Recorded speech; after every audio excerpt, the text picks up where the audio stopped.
Good evening, everyone. Welcome to tonight's City Council regular meeting for Monday, July 25th. We have 3 study session topics to begin the night. Up first is Director of Parks and Rec, Christina Underhill, Open Space Manager Dave Lee, Park Supervisor Adrian Torres, and Code Enforcement Manager David Lewis to present to discuss the Jason Park off-leash area multi-use field fence. Good evening, Director. Good evening, Mayor and Council. I'm Christina Underhill. I'm the Director for Parks, Recreation, Library, Golf, and I have a few individuals with me that will be here to help answer questions, whatever you may have. So tonight we're discussing Jason Park and the off-leash area. The fence that we installed and agreed upon was a temporary fence that has been used in many fields across this nation, more or less, for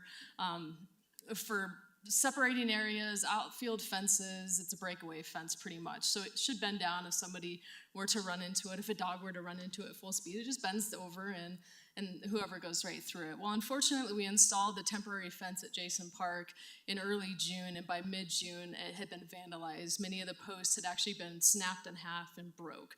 And so it deemed the fence unusable. So tonight we want to discuss what options we may have: a permanent fence with a double wide gate in the middle to allow access for off-leash still, but something a little bit more sturdy that will hold up for a long time. From a maintenance perspective, it may be a little bit easier to use out there versus a temporary fence that we have to put up and take down weekly. So we want to discuss that with you. There are no changes to the off-leash program other than the type of fence that's going to go in at Jason Park. The off-leash hours will stay the same. We're still renting the field Monday through Thursday. It's open for off-leash Friday through Sunday, and anytime the field's not actually rented. So I'm happy to answer any questions. I want to get your input on how we should proceed. It's a financial commitment on the Parks Department. We've already purchased a temporary fence. Like I said, it was vandalized and deemed unusable. A permanent chain link fence, which we already have at Jason Park. And I don't know if we have the slide that demonstrates, is it? It's not changing. Oh, there we go. So here's just the map of the park, the designated off-leash area on the north side of Jason, the on-leash area, which is on the south half, where it's currently under construction for some renovations, but it's where the playground, the basketball court, the picnic shelter are.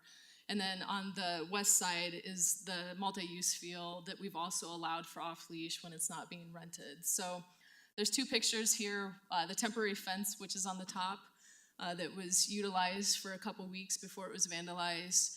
And then the fence below is what we've installed at Jason as well as at Duncan Park to allow separation from the other amenities and off-leash. Thank you, Director. Are there any questions from Council? Member Anderson. Thank you, Mayor. Thank you, Director Underhill. The temporary fence that has been broken, was that open at the ends, or did it totally close off? I remember when we had this discussion last year, there was some interest from citizens in being able to walk a loop and have it, not extend all the way to the fences on either end. How was that one configured? Sure, good question. So we actually have a gate on the north side and the south side. So the temporary fence went in between the 2 gates. Okay. And so there was still access to the multi-use field through gates. And with the permanent fence, will there be same gates access? will stay, and then we'll have additional gates in the middle, so those can be opened up for middle access to the field. Okay, thank you. Thank you, Mayor. Thank you, Member Anderson. Member Woodward. Yes, I'm in support of the permanent fence. I think it's money well spent, and if we go through having those knocked down again, we're probably behind at that point financially.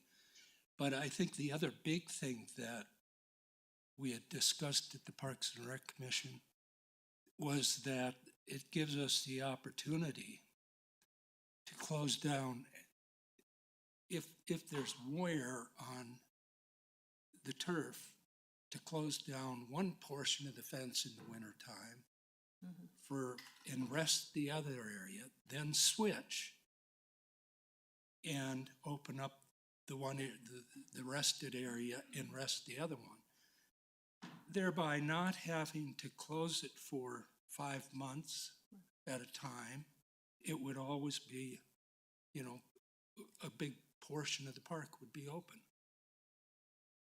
And I think, as I recall, I believe the majority of Parks and Rec Commission, if not everyone, thought that was a good idea. So that's kind of where I'm at with it. And I think that the big gate in the middle serves certainly more than one purpose. It gets lawnmowers in there. I know we can get lawnmowers in from the back and stuff, but it just for maintenance purposes, that works well, I believe. And, to open up the whole thing all at one time, right in the center is a good thing, I think. So that's my opinion. Thank you, Member Woodward. Member Russell. Thank you. So on this map here, the temporary fence currently, that big white area, and then there's that dotted red line, is that where the temporary fence was? Correct. And then what is the yellow line? That's the permanent fence. And that's mostly protecting the playground area? Correct. Is the playground area totally fenced in or just on the north side? It goes all the way over the north side towards the west. North and west, that little loop. And so that building right there, just above the red area where it says on leash, is that the picnic shelter? Correct. Okay. And where would the double gates be at if we put a permanent fence? So where you see it says off-leash area, and then if you look just to the left of that, it says gate. We'll try to center it right in the middle so it's easy access. We notice a lot of people use kind of the middle zone of Jason, so that would hopefully make it easily accessible. Okay, thank you very much. Any other questions from council? Member Woodward, you still have your light on. Member Noonkemp. Thank you, Mayor. Thank you for the presentation. I have a couple of questions. As you know, I wasn't on this council when this decision was made last fall, and I just want to make sure I understand some of the details here. So the investment would be $4,500 to complete the black-coated chain link along the red dotted line. I do believe it was a higher pricing that was presented to council last fall. Was that to do the other piece as well, or is there a price change here? There was, we actually had a price reduction, which was nice. Our original estimates were much higher for the fence, and it came in a lot lower than we anticipated. So we were estimating high to make sure we could afford what we were offering to do. So yeah, there was a cost savings. We have some money left from the original fence that we had budgeted for that would be applied to this new fenced area. Gotcha. And how wide would that center gate be? I believe we're thinking either 6 or 12 feet. It'll depend on the price, but we want to make sure it's wide enough to get a lawnmower through to easily mow the multi-use field. So probably the wider, the better. Okay. And my understanding is currently, if we were to move forward with a permanent fence, the gate would be closed when the field is rented, but the gate would be open during off-leash hours, and then would it also be open for all of the winter when there's no restrictions on time? Is that correct? That would be the goal, yes. The only difference may be for maintenance purposes. We may close one area off just to preserve turf, and it gives that option, but for the most part, it will be open. And so there's a plan to have a Parks and Rec staffer go every day and close and open the gate for the appropriate times, or how will that work in practice? The goal would be to keep it open. So like the temporary fence is a good example. We took it down on Friday morning, so it's accessible through the weekend, and then the fence went back up Monday morning, so we'd have practice Monday through Thursday. So that with the gate, it's much easier to manage, and so that gate can be open and closed much more easily, less labor intensive on the staff's part. To do that. So it would be open when the field is accessible. We'd still post signs for when we have practices like we do now, so everybody understands that we've got practices or games going on and the field's not of use while it's being rented. Okay, that's helpful. Thank you. Any other questions from council? Seeing none, does council want to weigh on direction for staff on which way to proceed? I know Member Woodward has already chimed in on his preference. Anyone else? Member Anderson. I remember when we had this discussion last year, I had some questions about doing a fence at all, but now, now that we've tried it and it's been vandalized, I think we should continue with the fence idea, and the permanent fence seems to be the way to go here, so I'm in favor of that. However, mentioning the gate width, I think the wider the better. I'd really like to see that 12-foot gate there at least. Sure. Thank you, Member Anderson. Member Noonan-Camp. Yeah, I received a lot of constituent outreach on this issue on both sides, frankly. Obviously, folks who utilize this area for community building in the off-leash dog community don't want to see a reduction of the access that they have. And, you know, folks on the other side would like to see a fence that looks nice in the park, right? And isn't vandalized and doesn't look, you know, junky, for lack of a better word, in a park that they're trying to enjoy. And I think when I come to this issue, my priorities are going to be, how do we share the space? And both sides aren't going to get exactly what they want, but I think that we can share it, and I think this is a reasonable way to do so. It continues the practice that we already have. It just is a better investment and, frankly, a better, wiser use of taxpayer dollars to put something that will last longer than to have to keep replacing the temporary fences. I think this is a sound stewardship of those dollars. I agree with Member Anderson. I do want to see as wide as possible so that it does feel as open as possible for those park users, that it doesn't feel prohibitive to their use of the recreation. But I do support that, and thankful to the work that's gone into this.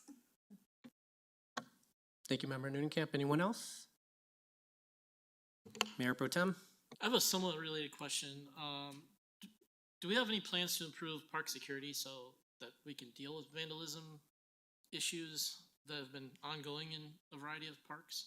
Sure, I'm happy to report we actually have a park ranger on board now. He's fully trained. I believe he's hitting the parks full time starting now. Yeah, great. So he will be out there more often. Code enforcement's been great about helping with being present in the parks as much as possible as well. And so that's the current plan that we have. We don't have additional funding to get more rangers, but for now we do have a full-time ranger that is accessible out there. And I also wonder if we would consider possibly installing more than one gate, as opposed to the one gate in the center, perhaps, you know, 2 gates off center. Okay. Might be something that we could look into because it provides access on the north and the south. Okay. I was there the other day, and it's a pretty long stretch. Yeah. So that might be more convenient. So Mayor Pro Tem, just a clarification, did you voice your approval of a Yeah, permanent? I'm fine with the permanent fence. No objection. Thank you. That does give us consensus. Anyone else want to chime in? Member Russell? Thank you. I am going to weigh in only because it's not going to change anything, but I was opposed to putting a fence up to begin with. I'm not changing that because this council even had an opportunity to look at more parkland. And the bottom line is parkland isn't a priority. And so to close off that section of the park when it's not being used by pirate youth sports, we don't have our parks to provide areas for the sports team. We have our parks for recreational areas. And if they work together, that's fine. But I am opposed to limiting this. And so, thank you. Thank you, Member Russell. Yes. Anyone else? Member Noonan-Camp? I just want to follow up. Members of the public, if you could please keep your applause to yourself. Member Noonan-Camp. Thank you. I just have a follow-up question to the Mayor Pro Tem's question. The way I'm reading this map, the new permanent fence running north-south would actually have 3 gate openings. Is that correct? It has 2 currently with no fence in between, so it would have 3, potentially 4. We'll look at adding the double gate in there, 2 of those, so you have even more openings. And just to clarify too, when the field is not being rented, so that's many days, during the daytime, it is accessible during off-leash hours. It's just during the rental time. So if it's rented from 4 to 8 p.m., we ask that people don't have their dogs on there unless they're on leash. Thank you. Member Woodward. Yeah, I just want to mention that going back a number of years,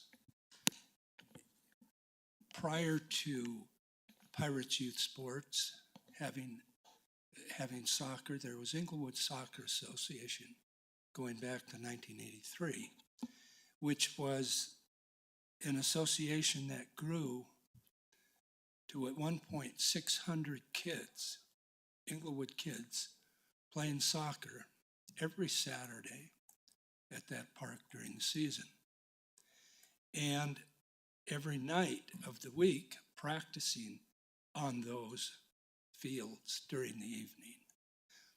On Saturdays in the afternoons and Sundays, there were pickup games of community people in the off-leash areas across from the playground area. There was a lot of volleyball going on, not in the hot summer, but during the evenings and in the fall. So, and right now, Pirates Youth Sports has started with revitalizing that soccer program. And over time, it's going to come back to being larger and larger and bigger kids playing on that field. That field isn't for little kids, that field's for high school kids. And there were problems back then with games on Saturday, sanctioned games, state sanctioned games, where dogs were running out there and chasing the ball and getting involved in the game. And it was dangerous, I mean, for not only for the dog, but for the kids that were out there.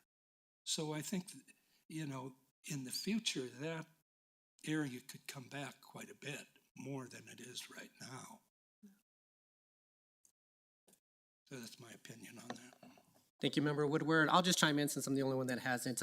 I'm also in favor of the permanent fence, as people may recall, that we've had 3.5 years, up to the point that we made the decision this time last year, of conversation around Parks and Rec, some committees as well that were the Off-Leash Task Force. And obviously it was a hard decision. I actually was one of the members members of council that wanted to see no off-leash within any of our parks.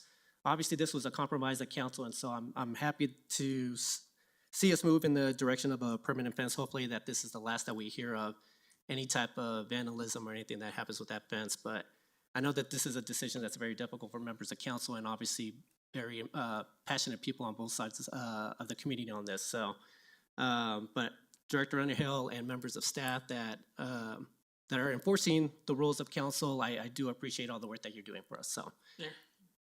Mayor Protem, go ahead. In my opinion, the fence is what makes it possible for the park to be useful to multiple groups of constituents. If we didn't have a fence, we would either have to dedicate the park to exclusively off-leash use and risk having soccer games interrupted, as Councilmember Woodward made reference to, by dogs who don't understand the boundaries of a soccer game. Or we would have to dedicate it to exclusive youth sports use and say no dogs at all.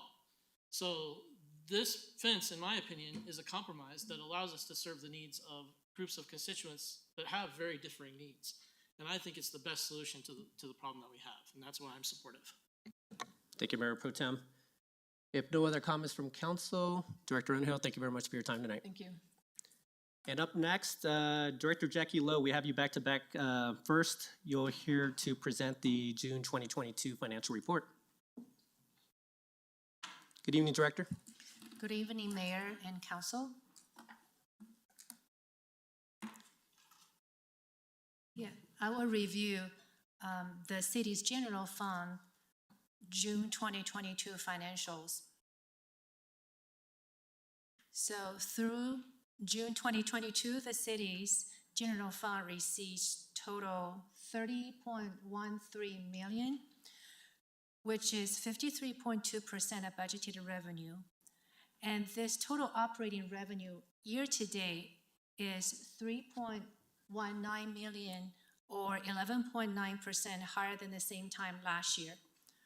Per council's request, the major one-time revenue expenditure for 2022 and 2021 have been removed from the operating slides as noted.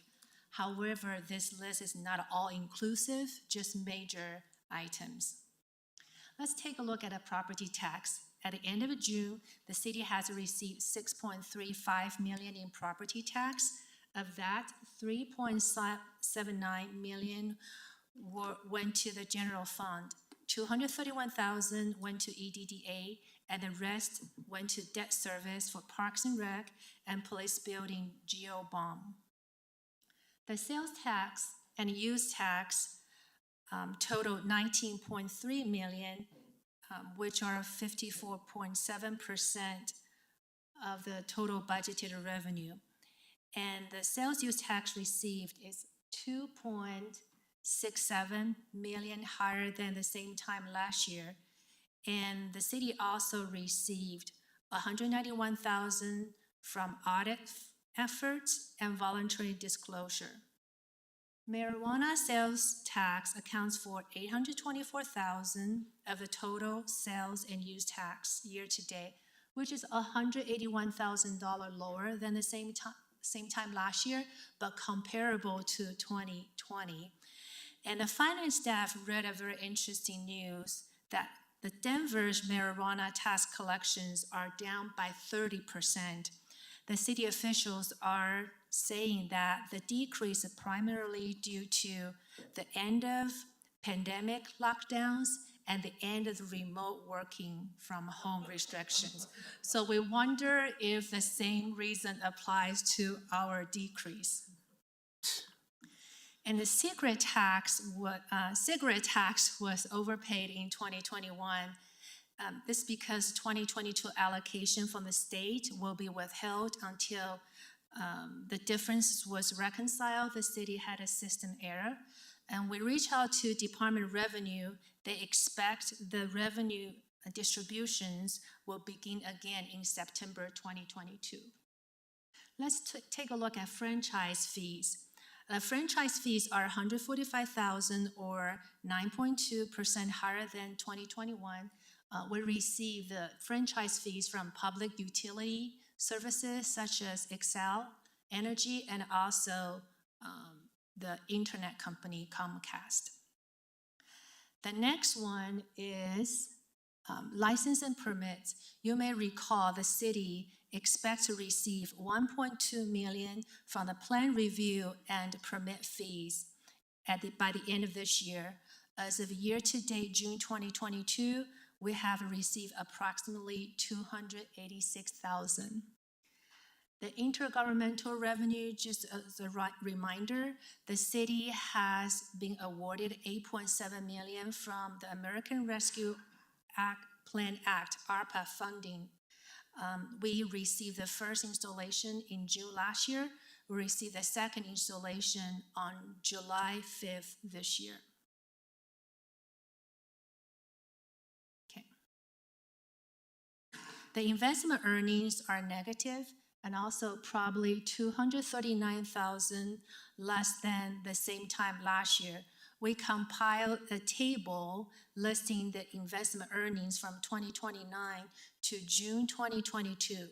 So you can see this negative amount, $260,000 at the end of June. That number consists of interest received, $24,000, unrealized loss of $284,000. So the net invested earnings is negative $260,000 in the June column.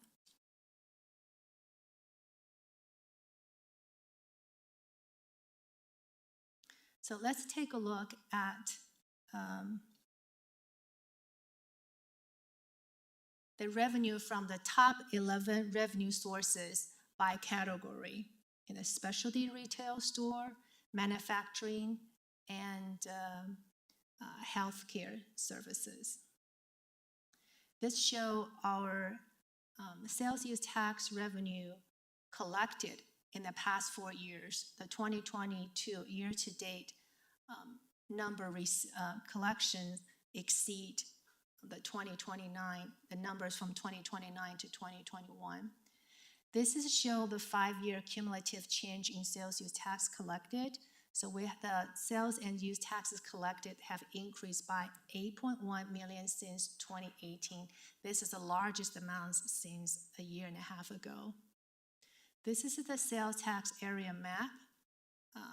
You can see the year-to-date business closed and opened and the reason.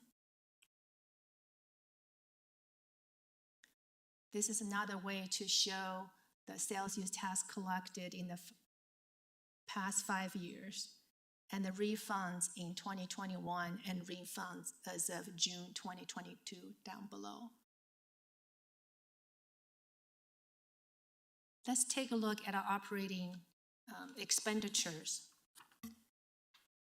The year-to-date operating expenditures are 28 million or 48.5% of the budgeted expenditures. The total operating expenditures year-to-date are $612,000 higher than the same time last year. You can see the expenditures are presented by departments. Across all departments, part of the variances are due to the 3.5% salary increase for all classes. And Parks Rec, the total expenditures are $112,000 higher than the same time last year due to facilities being fully staffed at full capacity in 2022. Debt service, $1.4 million. We back out the additional COP payoff for this building, $1.4 million. But for budget supplemental, we added $2.8 million. So you can see where the variances lie. This is another way to show our expenditures, not by departments, but by categories: personnel, commodities, contractual service, capital, and debt service. The personnel cost savings are due to one-time patient contribution credits and also vacancy savings. The contractual services, you can see the major vendors we use for fire emergency services, software maintenance, and insurance. You can see the reason for the variances, and some costs are offset by additional revenues or by personnel cost savings. As we expected, the commodities expenditure category increased significantly. These items include fuel, chemicals, and building supplies. This slide shows the operating surplus deficit, means expenditures exceeding revenues. So at the end of June, operating revenues exceeded operating expenditures by $2 million, mainly our sales use taxes. But compared to last year, operating expenditures exceeding revenues by $500,000. This is a general fund transfer in and out. We transfer money in from public improvement fund for debt service or energy savings project on this building. We also transfer out for capital projects through budget supplemental 1 and 2, and also we loan $150,000 in 2022 for EDDA. They will pay back in 7 years, interest only, with a balloon payment at the end of the 7th year. But there's no prepayment penalty. This is a fund balance composition. You can see the last column is year-to-date actual balances. You can see net change in fund balance, $332,000. That is the operating surplus, including the one-time revenue expenditures. So the ending fund balance, $17.37 million. If we back out Tabor requirement, $1.8 million, and later's long-term assets reserve fund committed by council, $95,000. ARPA funding, we decreased the restricted amount by $258,000 because initially we thought a homeless project, $258,000 for cross-purpose for general fund. Then we realized it's more for capital. So we subtract that amount and transfer money to capital project fund, and council approved the contract on May 2nd. Then we have unrestricted reserve. Currently it's a 16.7% total revenue. And you can see unassigned fund balance as of June is approximately $5.6 million. This is just appendix related to the sales tax map, which concludes my conclusion for the June financials. Do you have any questions? Thank you, Director Loh. Any questions from council? Mayor Pro Tem. What's the difference between an audit and voluntary disclosure collection? Thank you. Currently, we have one senior sales use tax auditor auditing different business. Usually it takes multiple years to realize collection. Voluntary disclosures for large retail like Sephora, that's a healthcare product, they have online transaction with city. They just report city. They have the transaction with the city. Okay, so that would be like if I'm understanding correctly, like an online retailer that just sends us a big check and says, we sold a bunch of junk in your city, here's some money. Yes. Okay, that makes sense. I was pleased to see when I saw this audit line that our auditors are paying their salary with the result of what they're bringing in. More than, but we're very glad we're going to hire another one after a year and a half search. This auditor, senior auditor, will join us on August 1st. Awesome, that's proven to be a worthwhile investment for our city, so I'm glad to see it's bearing fruit. Yes. Member Russell. Thank you. So I believe it was last week that council approved to change our state regulations so that areas outside of Inglewood do not have to have a sales tax license. I think that's for, probably city attorney may know the details more, is more for the city. They don't have the primary physical address in the city. Yes, that's correct. There was a new law that went into effect statewide that states we don't require a separate sales tax license if they're already licensed through the state, as long as they don't have a physical location here. So then our sales tax will still be paid to us, but through the state license and the state software rather than through ours specifically. Okay, so that answers my question, if it was going to impact our income. The other thing, I believe last week during the financial report, you said that we were calling the financial advisors in to look at things. Have we done that already? Yes, we are going to review the reserve policy and investment policy next week. So our portfolio investment manager, Mary Donovan, and our finance manager, Kevin Ingalls, are going to review investment policy and also answer any questions you may have next Monday. Okay, thank you very much. Any other questions? If not, Director Loh, I think we can move on to the next item, which would be the 2023 capital projects list. All right.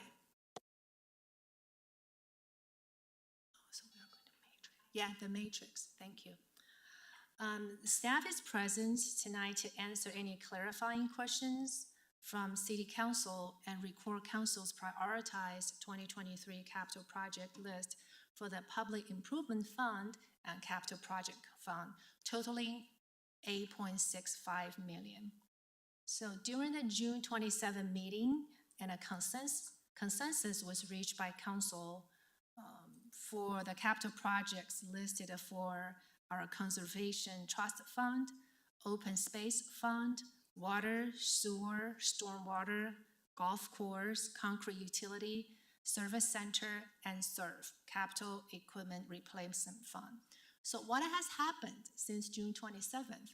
First, if you see the matrix, we created one column listing Council's priorities, including Council's notes. And also we received the recommendation by BAC, Budget Advisory Committee, and we listed their recommendation in the matrix as well. And also we noticed Water increased their city ditch piping project. The initial 5-year investment is $16 million. They decreased total projects to $12 million, but increased investment in 2023 and 2024. Another change is SERF. If you read your package, a slide about SERF, we learned that Chevrolet canceled 4 heavy-duty pickup trucks that were ordered in 2022. Those vehicles have been added to the 2023 budget. The total dollar amount is $163,000. So these are major changes to the enterprise funds and SERF after our June 27th meeting. We also want to summarize Council's decision from June 27th. It seems like paving maintenance by area, we will fund this project, but we haven't agreed upon a dollar amount. I think it's between 1.5 million and 3 million, if you see the PowerPoint slide. And also seems council agreed to fund the Old Hampton Street project. And another thing is the fiber network project. Seems like some council members want to decrease investment from 1 million to $500,000. One council member made a comment, we may delay the entire project 1 year. And council during the June meeting also asked additional questions. For example, for the Old Hampton Street project, council member, if we have reached out to EDDA and see how much they could help to fund the project, staff did reach out to them and completed a council request, number 456. So if you read the council request, you will learn what a project's DDA is going to help. Another question is we are investing 1.2 million for the Civic Center, but next year's investment will be 15 million. So we had an internal conversation. The total project will cost probably 26 million. Utilities will fund part of the project, and the city's commitment probably 15 million. Staff did reach out to financial advisor and the bond council, see how we can, where are we going to find this additional 15 million from the general fund. One possibility is to do a COP, but when you find a capital, either from the new building, old building, or another building as a collateral.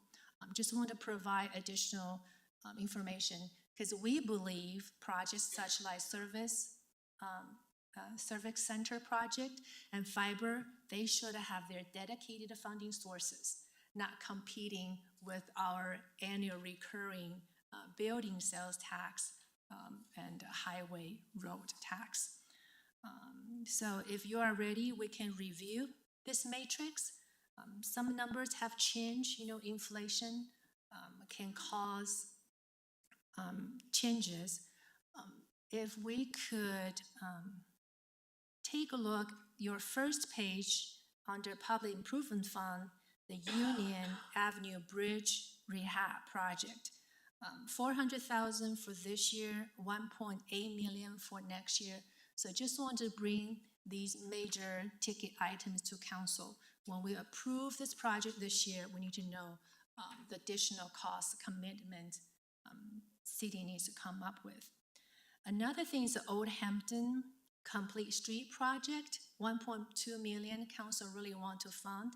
That project, the dollar amount has increased from 1.2 million to 1.25 million.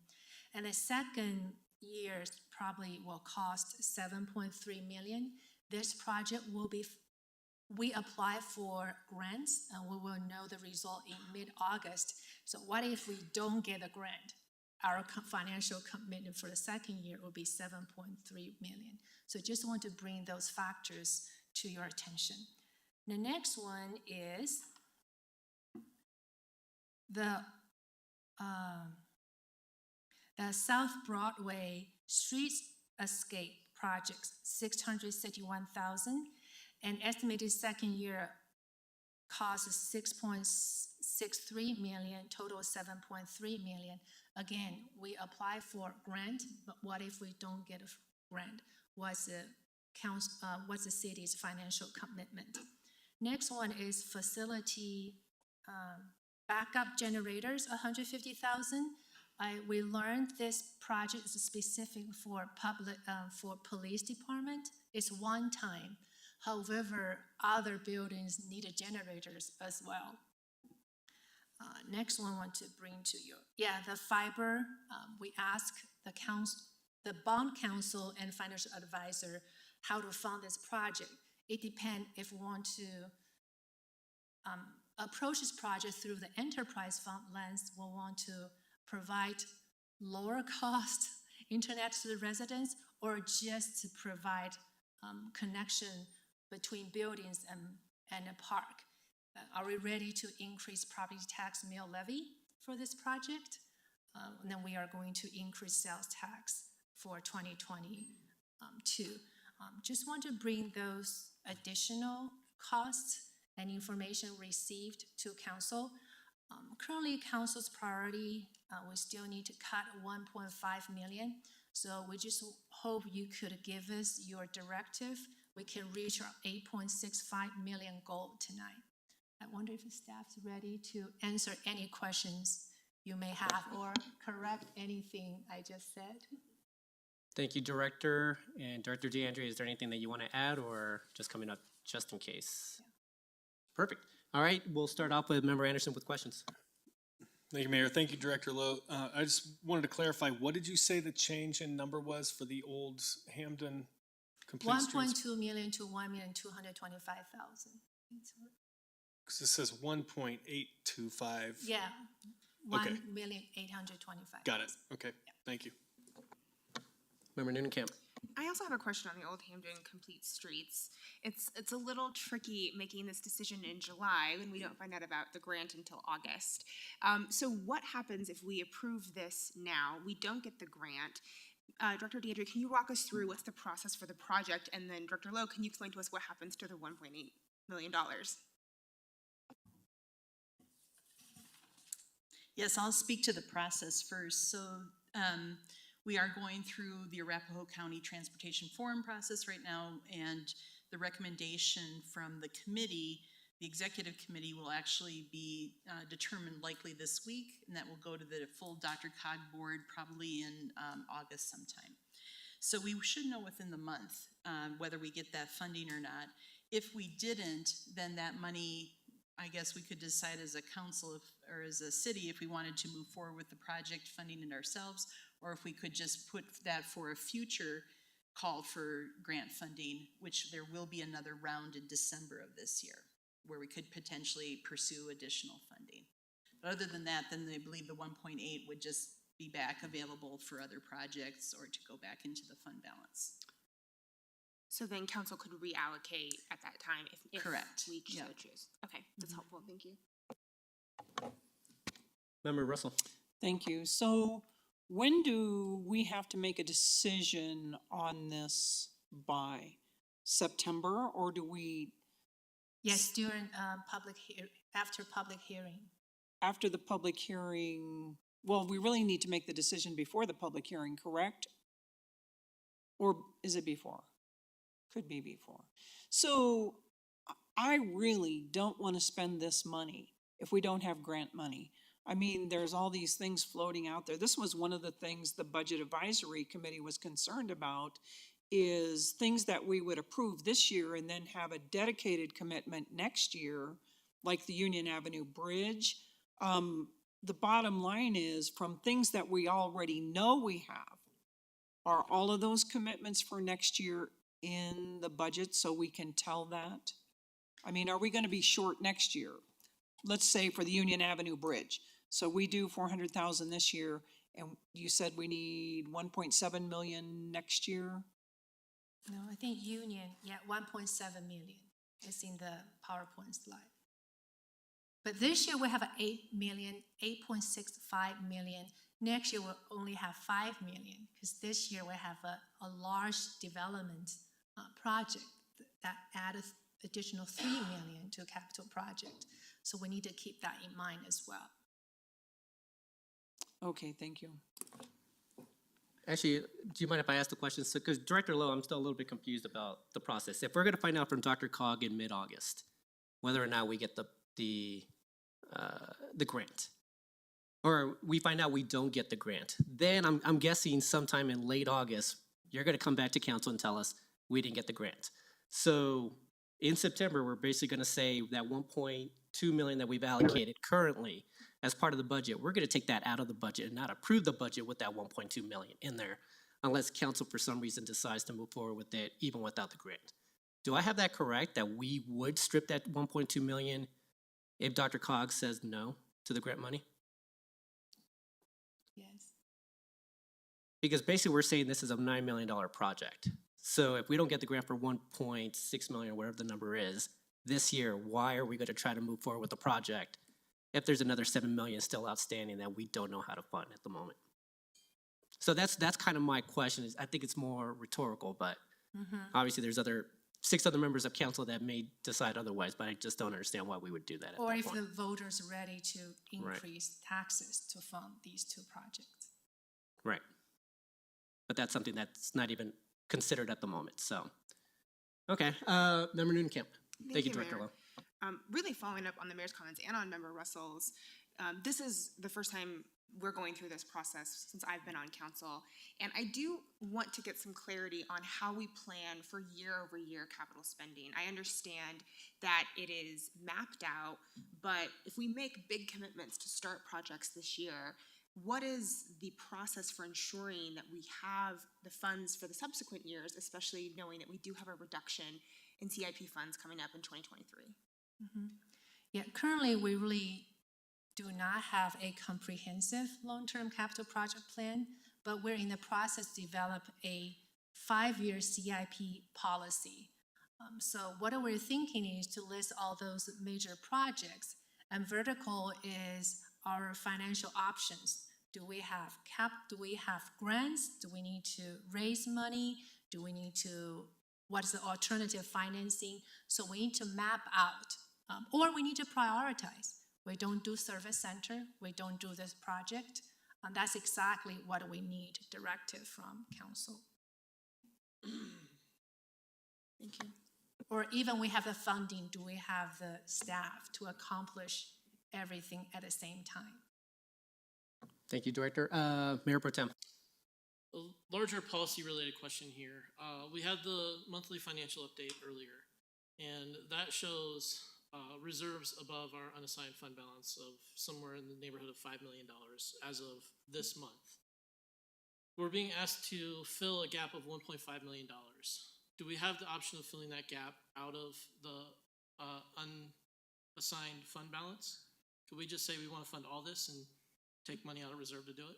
We can. Okay, that answers my question. Thank you. Thank you, Mayor Pro Tem. Any other questions? I guess now the direction that you want from council, Director Loh, is how to cut back 1.5 million, or as Mayor Pro Tem just stated, maybe just fund the 1.5 out of the unassigned fund balance. I can kick it off if anybody, unless somebody else wants to kick off in terms of just suggestions tonight, but Mayor Pro Tem, you have your light on, so I'll let you start. I'm comfortable making some cuts. The one that sticks out to me as the lowest hanging fruit right now is fiber. Fiber is a multi-year commitment. We have communications and telecommunications systems provided by the private sector to us now that are working adequately. The fiber project strikes me as something that would be beneficial to the community, but is more along the lines of a luxury than a necessity at this point. There are any number of ways that we could bring communications infrastructure into the city. This is just one of them, and it's going to cost us $500,000 a year at least for the next Total 20 million. Yeah, so, 10 plus years, or 20, depending on how much we fund it annually. So I would simply cut that personally. The other thing I wanted to discuss briefly is the service center. And you mentioned something that kind of gives me hives. And that is the possibility that staff might ask us to draw COPs as opposed to bonding for a service center project. And I'll just say that, from a long-term perspective, I understand the need and desire for improvements at the service center. I have a current council request to tour it so I can see it with my own eyes. It's an area that the public doesn't frequently go to, and when they do, they don't generally see the whole portion of it, so they might not completely understand the need for improvements there, given its age and the fact that we have staff working there that don't adequately have their needs met by what is currently there. However, I have a moral, conscientious, principled objection to this city drawing certificates of participation. So you will face strong resistance from me if that subject comes up in future years, and I should warn you of that ahead of time. I think we should find a different funding method for that rather than plan on council approving something like that. So that's all I have relative to the budget right now. Thank you. Thank you, Mayor Pro Tem. Anyone else? Member Woodward? Yeah, I wanted a little more clarity on the fiber. The fiber, it's for city works to be able to communicate throughout the city and for the public. Is that correct, the whole thing? I do not know the details. Yeah, we can ask Director King to give a council. Can we ask this in a form of council request? Yes, I What would, is it? I would I like, think we have a similar council request, the question being raised by Councilmember Nunakamp. We can just reference that. yeah, well, yeah, so as long as we could tie it in, I thought we were looking at the fiber for water, for the service center, for everything going out and coming back, plus a section. And if we can't get the public park done, which is, I'm assuming is the larger part of that, the real big part of it, because we don't have that many city facilities, maybe we can do just a part of that. And that's, I guess I want more clarity on what is this? And I think if we could get IT to do that or to respond to that, that'd be helpful to me. Okay. Anything else, Member Woodward? That's it. Thank you, Member Woodward. Mayor Pro Tem? Yeah, just Member Woodward, for your benefit, I think you should probably take a look at the council request that was recently fulfilled because it did cover the subject of fiber. The purpose of the fiber project is for the city to own the communications infrastructure that connects city facilities. So we would own our own fiber lines if this project went through. Right now, those facilities are connected, but we're dependent on vendors who provide us the connectivity to and from those locations. So there are some security advantages to that, to us owning and maintaining our own fiber network.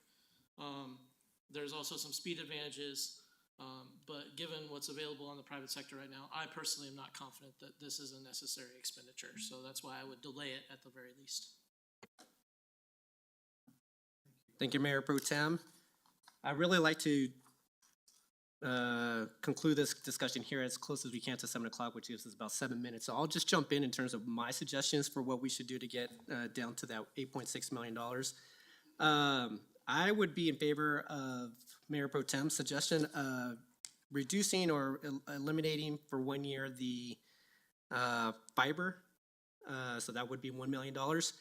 My preference, though, because we do have, and obviously we have a second reading tonight on the topic regarding taxation for our roads, I would not mind seeing us just remove or go down from $3 million down to $1.5 million. That would be my initial preference, just because we have that taxation question coming up later on tonight, and let the citizens decide on how important the roads are to us. So that would be option number one for me. Second would be removing the fiber for 1 year, the entire $1 million, taking the other $500,000 from the roads and bridge. So those are my two suggestions in terms of how to get down to the 8.6 million. Member Anderson. Thank you, Mayor. I have a slightly different view. I don't think we should commit ourselves to any new projects that are going to need overtime maintenance paid for if we aren't willing to make the commitment to maintaining what we presently have.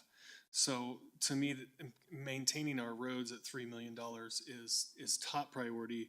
And if we can't afford to create new infrastructure, I'm happy with, I think it makes sense to delay the fiber network, but I would apply that same principle to the old Hampton project or the South Broadway. These are projects I would love to see happen, but they create a new ongoing maintenance need that I'm not happy, that's gonna be more money we have to come up with year after year to maintain those things. I wanna make sure we're maintaining what we have. So my preference would be to cut cut from any new new projects and make sure we're maintaining what we currently have. And so I don't want to decrease that 3 million on the streets. Thank you, Member Anderson. Would that also include then the service center? Would that be an option since that would be somewhat new in a sense? Yeah, I would see the service center in that as well. And currently, if I'm understanding, I think if we have the same thing here in the packet that's on the screen, is in the city council column, there's not any money currently dedicated to the service center. That is correct. To get to our 8.65 where we're, or Yep. our 10.16 where we're sitting right now. So I would leave that at 0, and also, you know, it would be nice if we could figure out a way to do one of these new capital projects if the money is available in the unassigned fund balance to cover some of that, and it meets our new ratcheting and sliding policy, that we could draw on some of those funds while still being consistent with our policy. I'm happy to fund some of those projects by increasing the overall budget that way. But otherwise, I think they should be the first to go. New construction projects should be the first to go. Thank you, Member Anderson. Member Newnham. Thank you, Mayor. So the way that I'm looking at this, and I hear Member Anderson's concern about why would we start a new project if we can't maintain what we already have, but I also believe that when it comes to our infrastructure, we're going to have to walk and chew gum. We're going to have to maintain what we have and continue to invest in what we need. And I do think that there's an opportunity to put forth a city investment that then would trigger a grant for us that would not be city funds. I want us to ensure that we're fully keeping those options open. So I do want to keep the Old Hampton Complete Streets on this because it's a relatively small investment compared to what the full project would cost if we get the grant. That being said, if we don't, I do want it to come back to council for us to decide what we do with that versus holding it over. And I also would agree with the mayor that the fiber network, which in the city council column is actually only 500,000, not $1 million, to delay that. And then to take the reduction out of pavement maintenance.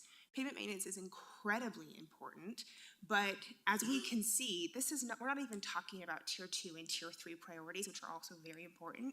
We currently do not have the funds to fund tier 1 capital improvements in the city.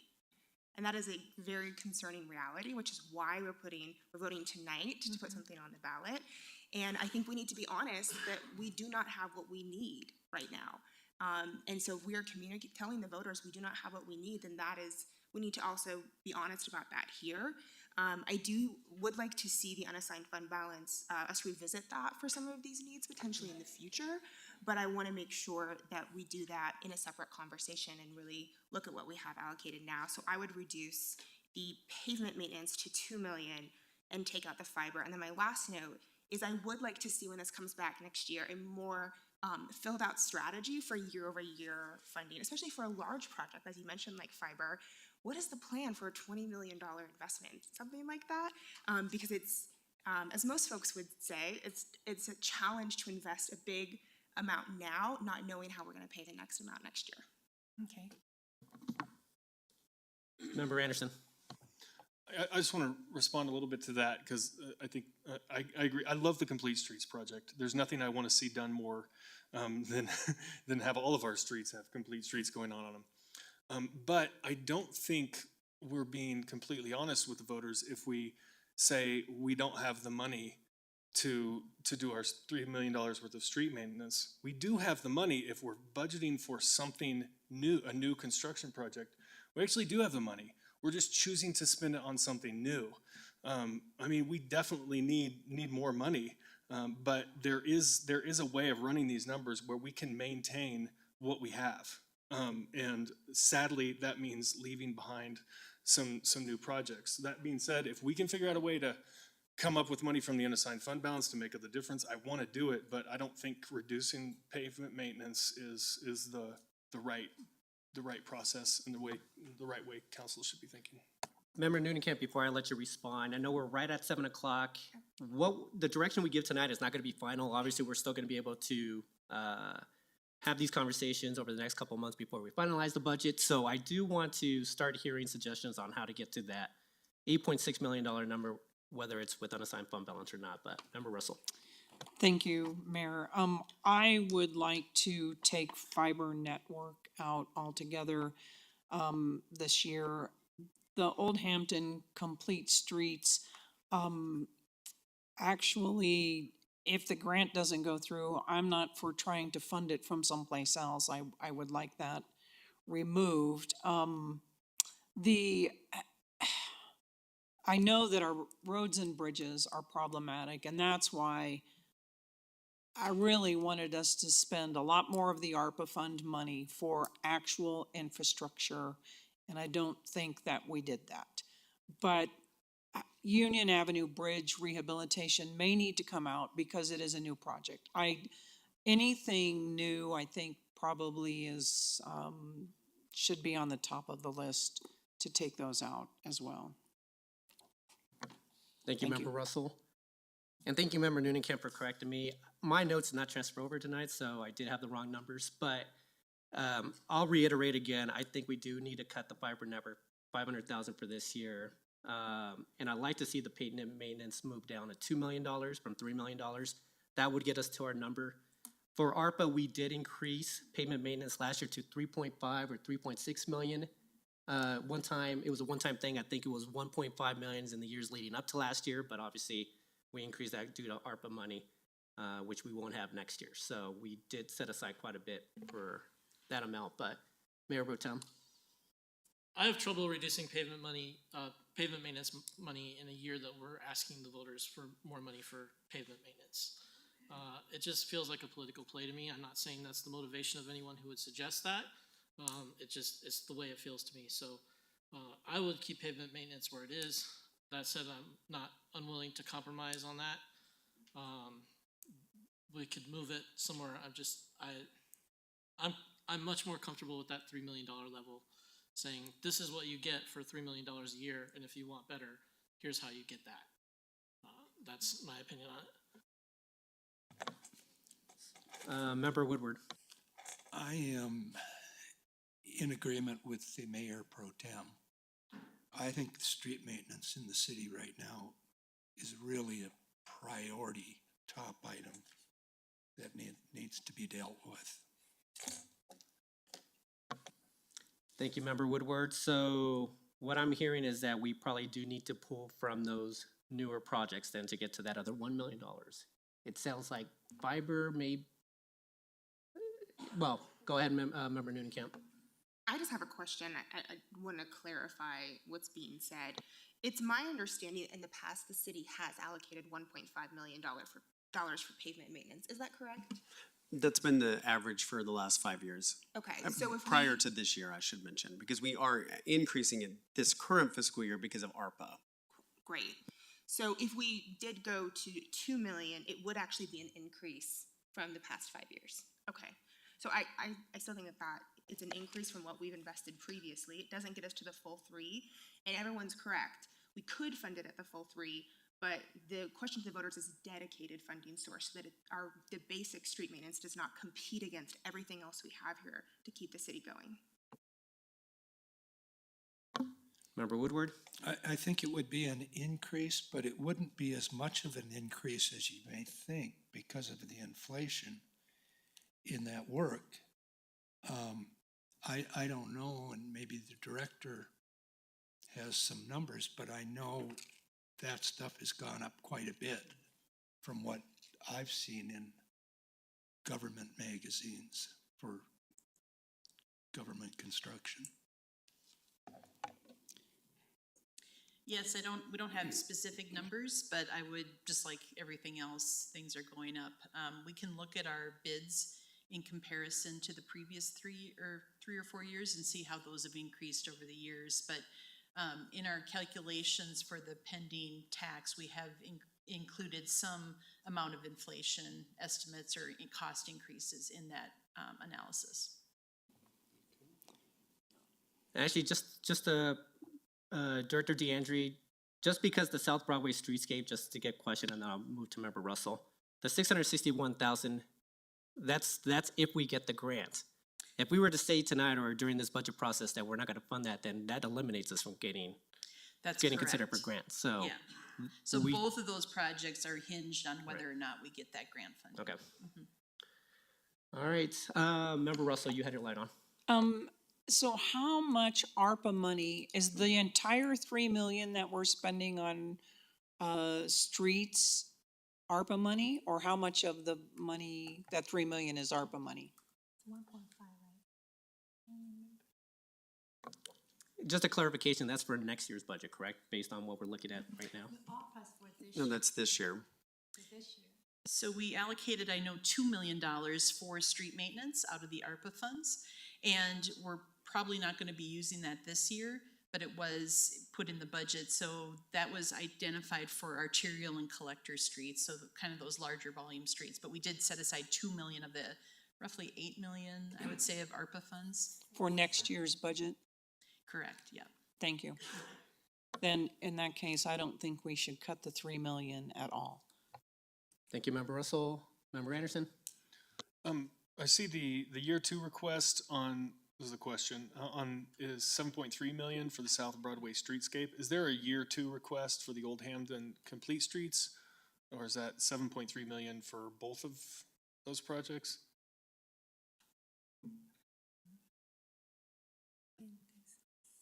Oh, yeah, it looks like there's it's missing in your spreadsheet.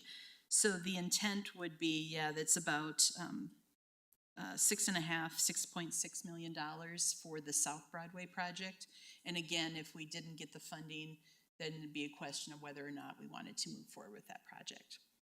But it's missing from the spreadsheet. The intent would be that's the construction amount. So what about the Old Hampton Complete Streets project? What is, Okay. That looks like it's not included in there right now either. It's included. Oh, in it, notes. okay, The second year is 7.3 million. okay. Yeah, and we 7.3 million. okay, well, So the amounts for 2023 show just the match amount, basically.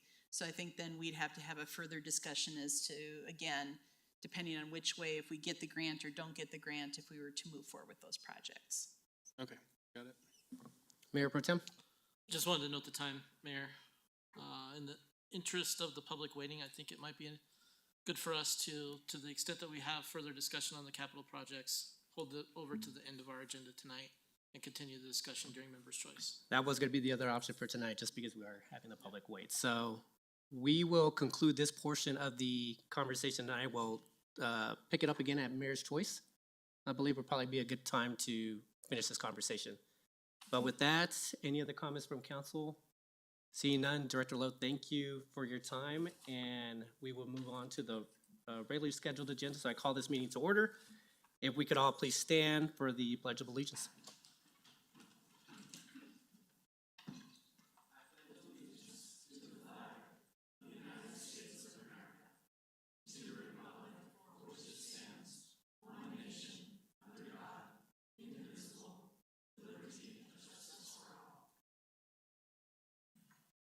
Thank you. City Clerk, can you take roll call? Good evening. Member Anderson, Present? Member Noonenkamp, Present? Member Russell, Present. Mayor Pro Tem Ward, Present. Member Wink, Member Woodward, Present. Mayor Sierra. Present. 6 present and 1 absent. The 1 absent is Councilmember Wink. Thank you, City Clerk, and Member Wink did let us know that she would be missing tonight and will be back in attendance next week. Moving on to consideration of minutes from the previous session. Any changes to the minutes from the regular City Council meeting of July 18th? Member Woodward? I have just a simple addition. On page 3, on C, the top C, and then under number 8, A and B, it says addressed council regarding cell towers. I think we need to add 5G cell towers or 5G towers, wherever it says cell towers there, because I think we want the record to show that it was 5G. Thank you, Member Woodward. Any objections to that? Don't see any. Any other changes? Seeing none, can I get a motion to approve as amended? I move to approve as amended. Thank you, Member Russell. Could I get a second? I'll second. Thank you, Member Woodward. Can we please vote? Member Anderson, Aye. Member Noonenkamp, Aye. Member Russell, Aye. Mayor Pro Tem Ward, Aye. Member Woodward, Aye. Mayor Sierra. Aye. Let the record show 6 ayes. Thank you. Moving on to appointments, communications, proclamations, recognition. Tonight, we will be recognizing board and commission members for their appointments. And actually, City Clerk, I'm going to refrain from shaking hands with members of the public tonight. The reason for this is my son actually contracted COVID this morning. I've been testing negative since we got back from our trip over the weekend.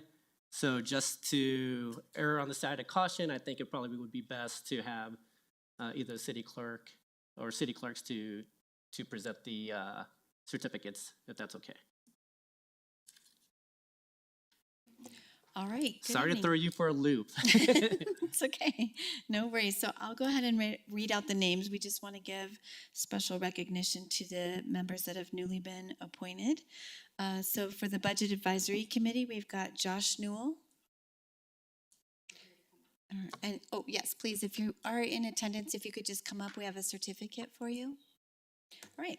And then we also have Bill Lesage for the Budget Advisory Committee. All right. Code Enforcement Advisory Committee, we have Edie Hughes. Okay. Rick Emmerhains. I think I said that wrong. Emil Haynes. Emil Hines. Excuse me. We actually have two people coming up.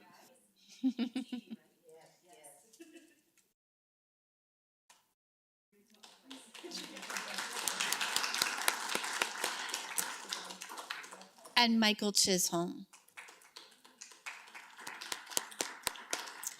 All right, for Cultural Arts Commission, we have Stacy Potish, Amy Fox, and Tony Ray Charles, our youth member. Okay. For Inglewood Downtown Development Authority, we have Blake Calvert and Hugo Weinberger. Inglewood Housing Authority, we have David Haniszewski.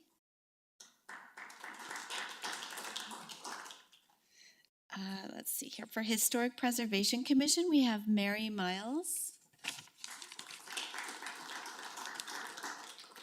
Public Library Board, we have Edie Hughes again.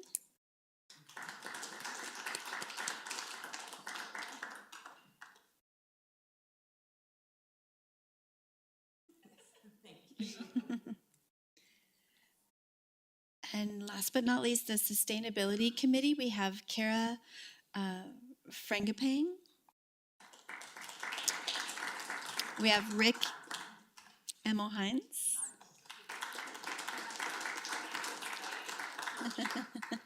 And Matthew Schultz.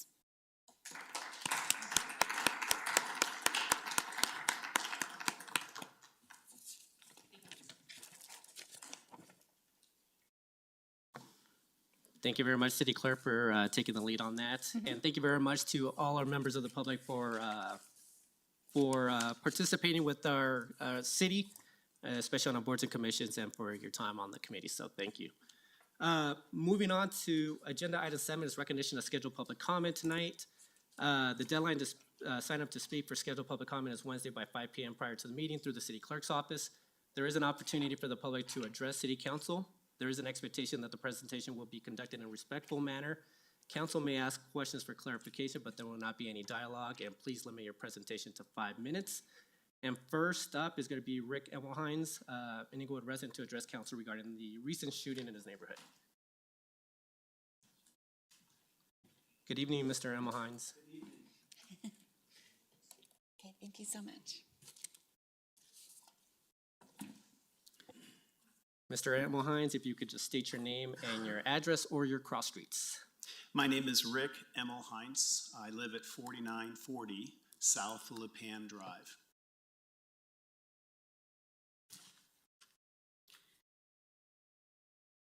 Thank you, Mayor Sierra and members of the Inglewood City Council, for the opportunity to speak to you tonight on what I and my neighbors believe is a growing problem.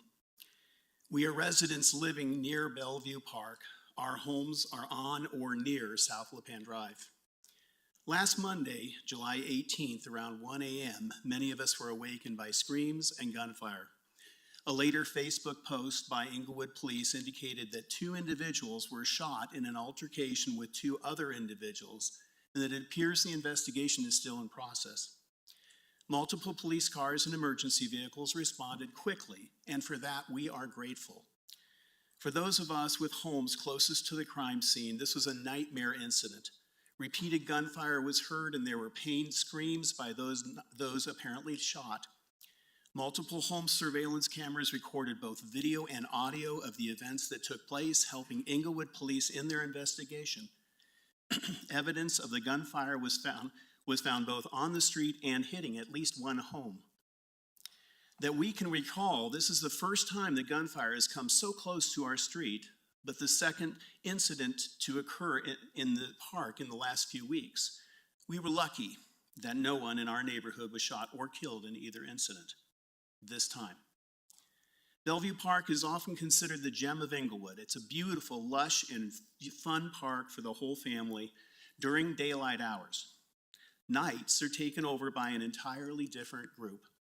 Homeless people routinely stay in the park. Cars frequent the Shenango Overflow parking lot. Other suspicious and probably illegal activities are routinely seen by residents nearby. We believe Monday's incident was a stark warning of what the future may bring if the park is not more secure at night. Most parks in our city are surrounded by homes with roads that encircle them on most sides. This allows for exposure to watchful neighbors and law enforcement. Bellevue Park lacks this. 3 of its 4 sides are blind to view by virtually anyone, therefore easily penetrated by outsiders who are virtually unseen, especially after dark. At night, limited and poor lighting makes it welcoming to anyone wanting to do something illegal, knowing they won't be seen. While EPD does occasional checks, we feel it is minimally patrolled for its size and exposure, and that puts every resident near the park at great risk. Due to the recent alarming incidents and ongoing issues that I've mentioned, the residents of this area who are represented with me today are asking a council request of these 5 items. Item 1, change park hours and improve signage. 11 p.m. is an unacceptable closing time. No one should be allowed in the park past sunset, and those in the park should know to leave. We need park hours changed from the current 11 p.m. closure to sunset. The City Council currently has the authority to make this change immediately. Signage in the park is woefully inadequate. Signs are too few and too small, but this is a different issue. Hours of the park should be posted largely and frequently throughout the park. Number 2, improve existing lighting. Replace current old-style sodium pole lights with brighter, broader distribution lights on existing light poles in and around the park. Newer technology adds better and safer coverage at less cost with lower maintenance. Add new lighting, number 3, with additional features. Additional lights need to be installed in current dark areas in the park. Strategically placed motion sensor lighting with cameras would deter unwanted visitors and aid Inglewood Police with investigations, such as the most recent ones. Number 4, increase police patrols. We feel that there is a critical need for an increased and visible law enforcement presence in the park after dark. Increase the time and frequency police patrol the park both by foot, by vehicle, and on foot. Emphasis should be on poorly lit and hidden areas such as those beneath bridges and in wild areas. Number 5, and lastly, close or limit access to the Overflow parking lot. The small Overflow parking lot at the end of Shenango Drive is the home of significant unwanted activity, especially after dark. Rarely is the lot even needed during daylight hours for Overflow. We recommend first reinstalling a gate that would be opened and closed to follow park hours. Ideally, however, we feel that the Overflow lot should be kept locked at all times, except when needed for special events. We understand that some of these recommendations are low-hanging fruit that could be implemented quickly, and while others will take more time. We feel very strongly that all need to be taken under serious consideration with some timely plan of action set, and we continue to advocate for change before council. Thank you for your time, and I'm open for questions. Mr. Emmelheins, thank you very much for your topic tonight. Any questions from council? Seeing none, Mr. Emmelheins, thank you very much for your time. Next speaker tonight is Kathleen Bailey, an Inglewood resident, to address council regarding support for our police department. and not alternative policing. Good evening, Ms. Bailey. Good evening, Kathleen Bailey, Jason and Union. As I expressed last city council meeting, I found it very disturbing when CM Lewis declared that quote, he believes that alternative policing is the future. Before you tonight for final consideration are two sales tax ballot initiatives, one for the roads and one for Sam Lewis's alternative policing, and nothing for the critically needed police staffing. I am here tonight to ask you to follow your initial instincts and vote against approving the two tax ballot measures that are before you tonight, and to take more time in making the critical decision that involves the public safety of our citizens. Our EPD has been underfunded and understaffed for years, and this year they have asked City Council for a modest $1.2 million for 9 staff, including 6 critically needed patrol officers to finally fully staff the chronically understaffed patrol unit. Of all the city departments and all their staff, it is only our Inglewood Police Department and their staff that place their lives on the line daily to protect and serve. Their law enforcement provides the public safety for all Inglewood citizens and all the employees and staff of all the other departments, including the city manager and his staff, so they can safely go about their business. Strong support for the EPD has been routinely expressed by the majority of council members, including Wink, Ward, Woodward, and Anderson, yet the two ballot measures are for seamless alternative policing and roads. I went back and listened again to all the meetings from March 26th to the June 20th and reaffirmed the majority of council members consistently expressed support for fully staffing the EPD as per their needs. Councilwoman Wink's March 28 study session comments are excellent and fully reflect the stresses and consequences for our police officers who serve in the rigorous, demanding, high risk of law enforcement job and who are being required to make up for being understaffed, including pulling officers from other units to support strained patrol officers that we do have, as well as mandatory overtime away from families while they continue to place their lives on the line daily. The May 2nd study session, CM Lewis presented under the pretense of discuss and consider options regarding taxation ballot question and direct staff whether to proceed with research and analysis. But it turned out to be a reflection of who leads who. That evening, a number of you council members specifically expressed directly to CM Lewis that you wanted more information. Ward sought specific additional analysis and had previously suggested bonds for the roads. Anderson wanted consideration of possible bond measure and alternatives and possible cuts elsewhere to support the police. And Woodward expressed concern not to rush these critical decisions for this year's ballots, but to wait and take more time for 2023.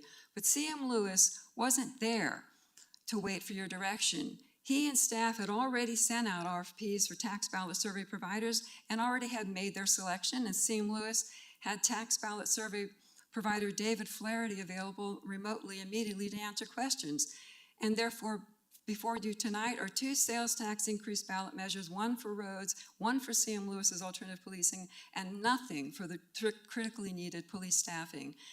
And even despite the fact, when Flaherty's tax ballot measure survey asked the participants whether they believe crime in this city has increased or decreased or stayed the same, 63% of the survey participants said crime had increased, and 60% of the survey participants said they would support a sales tax increase to fully staff our APD with 9 staff, including the 6 critically needed patrol officers. And when that survey participants were asked which tax ballot measure they would rank first, the majority of those survey participants ranked funding staffing our police department over funding our policing, our alternative policing. Yet the 2 ballot measures before you tonight are for roads and CM Lewis's alternative policing and nothing for the critically needed police staffing. I ask you to follow your initial instincts and vote against approving the 2 ballot measures that are before you tonight and take more time in making the critical decisions that involve the public safety of our citizens. Thank you for 5 minutes of your time. Thank you, Ms. Bailey. Any questions from council? Seeing none. Thank you, Ms. Bailey, for your time tonight. Up next is Jeremiah Kell Clark, an Inglewood resident, to address council regarding cell towers. Good evening, Mr. Kell Clark. If you could just state your name and your address or cross streets. Jeremiah Kell Clark in the corner of Union and Galapago. So, hello again. I am here once again to ask the cell tower scheduled to be installed at 4709 South Galapago Street be moved. First off, I would like to thank you for allowing me the time to speak, and thank you for your help in this matter. I appreciate all of your time, and Mayor Pro Tem Ward, I especially want to thank you for all the time and effort you've put into trying to help us with this. Our petition has grown to over 100 signatures of people who want this particular tower stopped. The city has provided us with the site specs for this particular install. Thank you for these. We would also like to request the full agreement between AT&T and the city that is referenced throughout this document. There are a few of the specs that this install does not seem to adhere to, such as in section 6A, 2 and 3 of the general standard regarding concealing of equipment. The standards reference that no equipment shall extend beyond the width and diameter of the pole, and that there shall be no visible gap between the antenna and the pole. According to what was submitted and presumably approved for this install, this antenna will certainly extend beyond the width and diameter of the pole, with what appears to be quite a visible gap. We want to inform you, the council, that we are attending the school board meeting on August 2nd to address the fact that this tower will only be a block away from Clayton Elementary School property. From conversations we've had with the board, it sounds like the public has already expressed some concerns about this, and it may already be a scheduled discussion topic. I realize there's a handful of us here and over 100 of us that have signed the petition, but we expect this number to increase as the parents of the nearly 400 students of Clayton become aware of its close proximity to the school their children attend. I would also like to suggest that this council look at what the cities like Boulder have done, including building an interactive map on their website showing all the proposed sites of these towers. They have also proactively tried to put them on city-owned facilities rather than in right-of-ways, so they can charge more than the minimal amount for use of the space. For example, on the South Boulder Recreation Center, the city is charging Verizon for use of the space. The resulting 10-year lease will bring in about $30,000 per year for the city and will also help keep towers out of right-of-ways near residences. We would like to know what progress is being made on what we proposed last week. We realize it's only been a week, but we would also like a formal plan to inform us on the status of our requests. If possible, to provide us with a weekly update through email or develop a process that doesn't involve us having to call and bother you all. Perhaps a page on the city website could be designated for this purpose. Also, we'd like to set up a community meeting with Public Works, so if you could help us coordinate this, we'd appreciate it. We hear you when you say you alone can't make this decision, but you as a city council are here as our liaisons to the city government. You are here also to hear our voice and our concerns and advocate for the residents of Inglewood, to advocate for us. That's why we elected you. You are here to help us fight this. You can help us find a better solution and help Public Works and AT&T find a better solution, one that most are happy with. We continue to ask for your help. In addition to this, if possible, in your response to public comment, if you could please clarify the hierarchy within our city government. It is my understanding all the departments, whether it's Public Works or Parks and Rec and so on, fall under your umbrella. At the last city council meeting, in the response to public comment, Councilmember Noonenkamp, I believe you mentioned that the city manager works at the direction of this council, not the other way around. I was under the impression that the other city departments operate in a similar fashion. If I'm mistaken in this, please let me know. Once again, we would like your help in the form of letters to our representatives at the state and federal level, letting them know your constituents want a repeal of both the FCC regulations and 2017 Colorado state law that strip local governments like ours of many of the rights to regulate these towers in residential neighborhoods. We've been in communication with a telecom lawyer with expertise in these particular situations, who is advising us the city does have the right to negotiate with AT&T moving this tower without necessarily risking legal ramifications. Since this is only one of many towers AT&T plans on installing in Inglewood, it is certainly in their best interest to cooperate and try and accommodate the city and its residents as much as possible. Also, they have already been in breach of their own contract by first trying to install a tower at 4796 South Galapago Street without a permit, and once again by installing the box for this particular tower at 4709 South Galapago Street outside of the right-of-way on private property without having completed the necessary surveying. In addition to not wanting the tower to begin with, this has not been a good experience for this particular block of South Galapago Street. It is making both AT&T and the city look bad. It would be in everyone's best interest to move this tower to an alternate location where they can start fresh and do things right with all of our previous recommendations from the last city council meeting in place.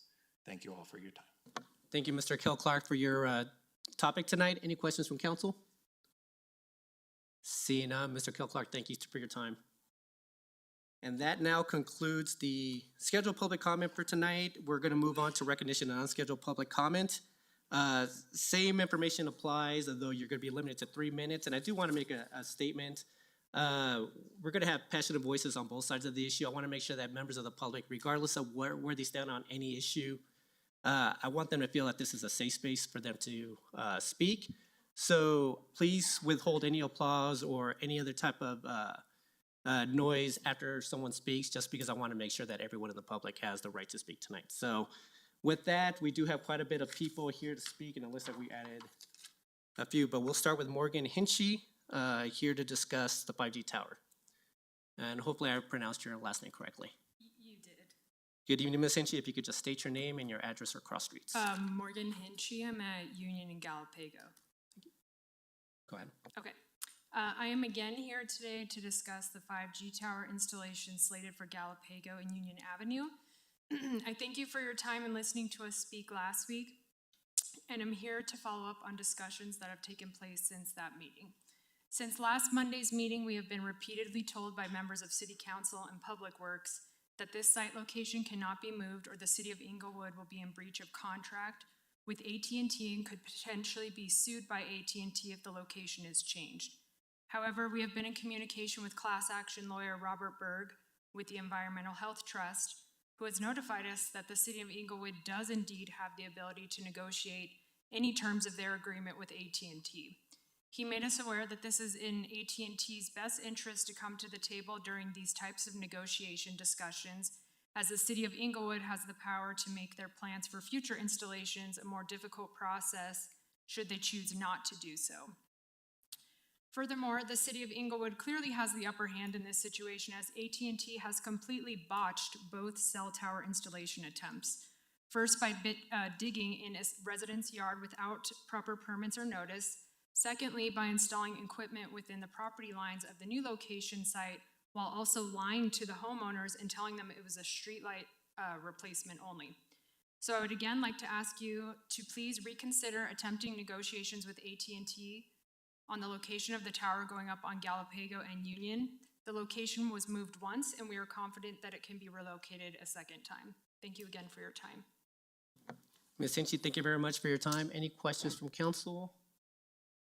Seeing none, Ms. Hinchy, thank you for your time tonight. Up next is George Blackert, I believe, here to speak on Jason Park. And just as a comment, Member Anderson is giving a response to public comment tonight.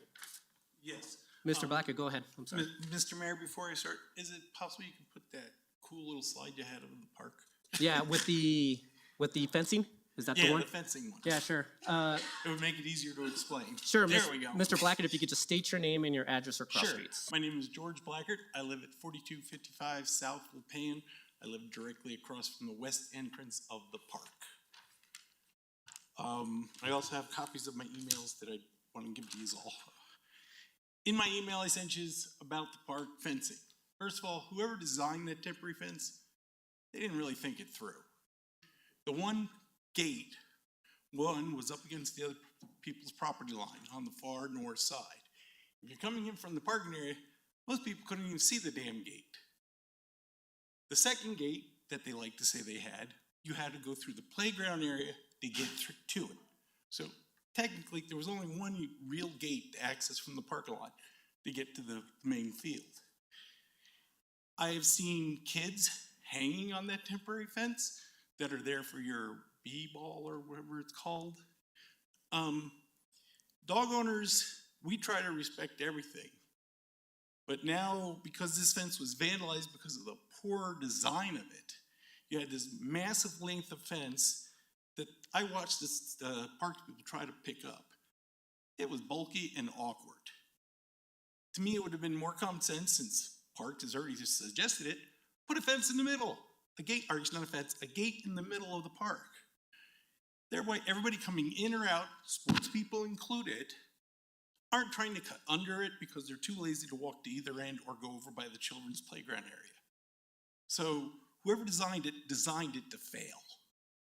So I would ask the city council to please re-look at that, because if you put a gate like you want in the center, then you'd have two shorter sections of fence, which would, one, be very much easier to take down and put up when necessary, as opposed to this long length of it that to get in either side is just pain.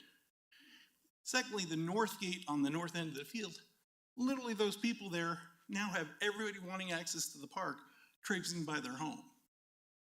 I don't know about you, but I like to people watch, but I don't know up to that level. Let alone just the way it was laid out. Like I say, it was not very well thought out. As far as the field's concerned, with all these changes, the reserve this time, reserve that time, I understand we want to reserve it, but if you want dog owners to pay attention, we need a certain level of uniformity, which we're not getting there. What else? Sorry,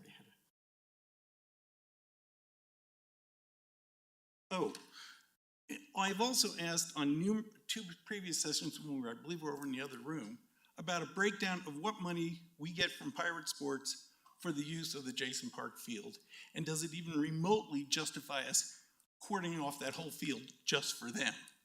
Let alone, it's my opinion, the vandalization of the fence came from them. After that, I just wish you would review it, because I really don't think we need a fence there, sir. Thank you for your time, and can I give this to the city clerk? Yeah, of course.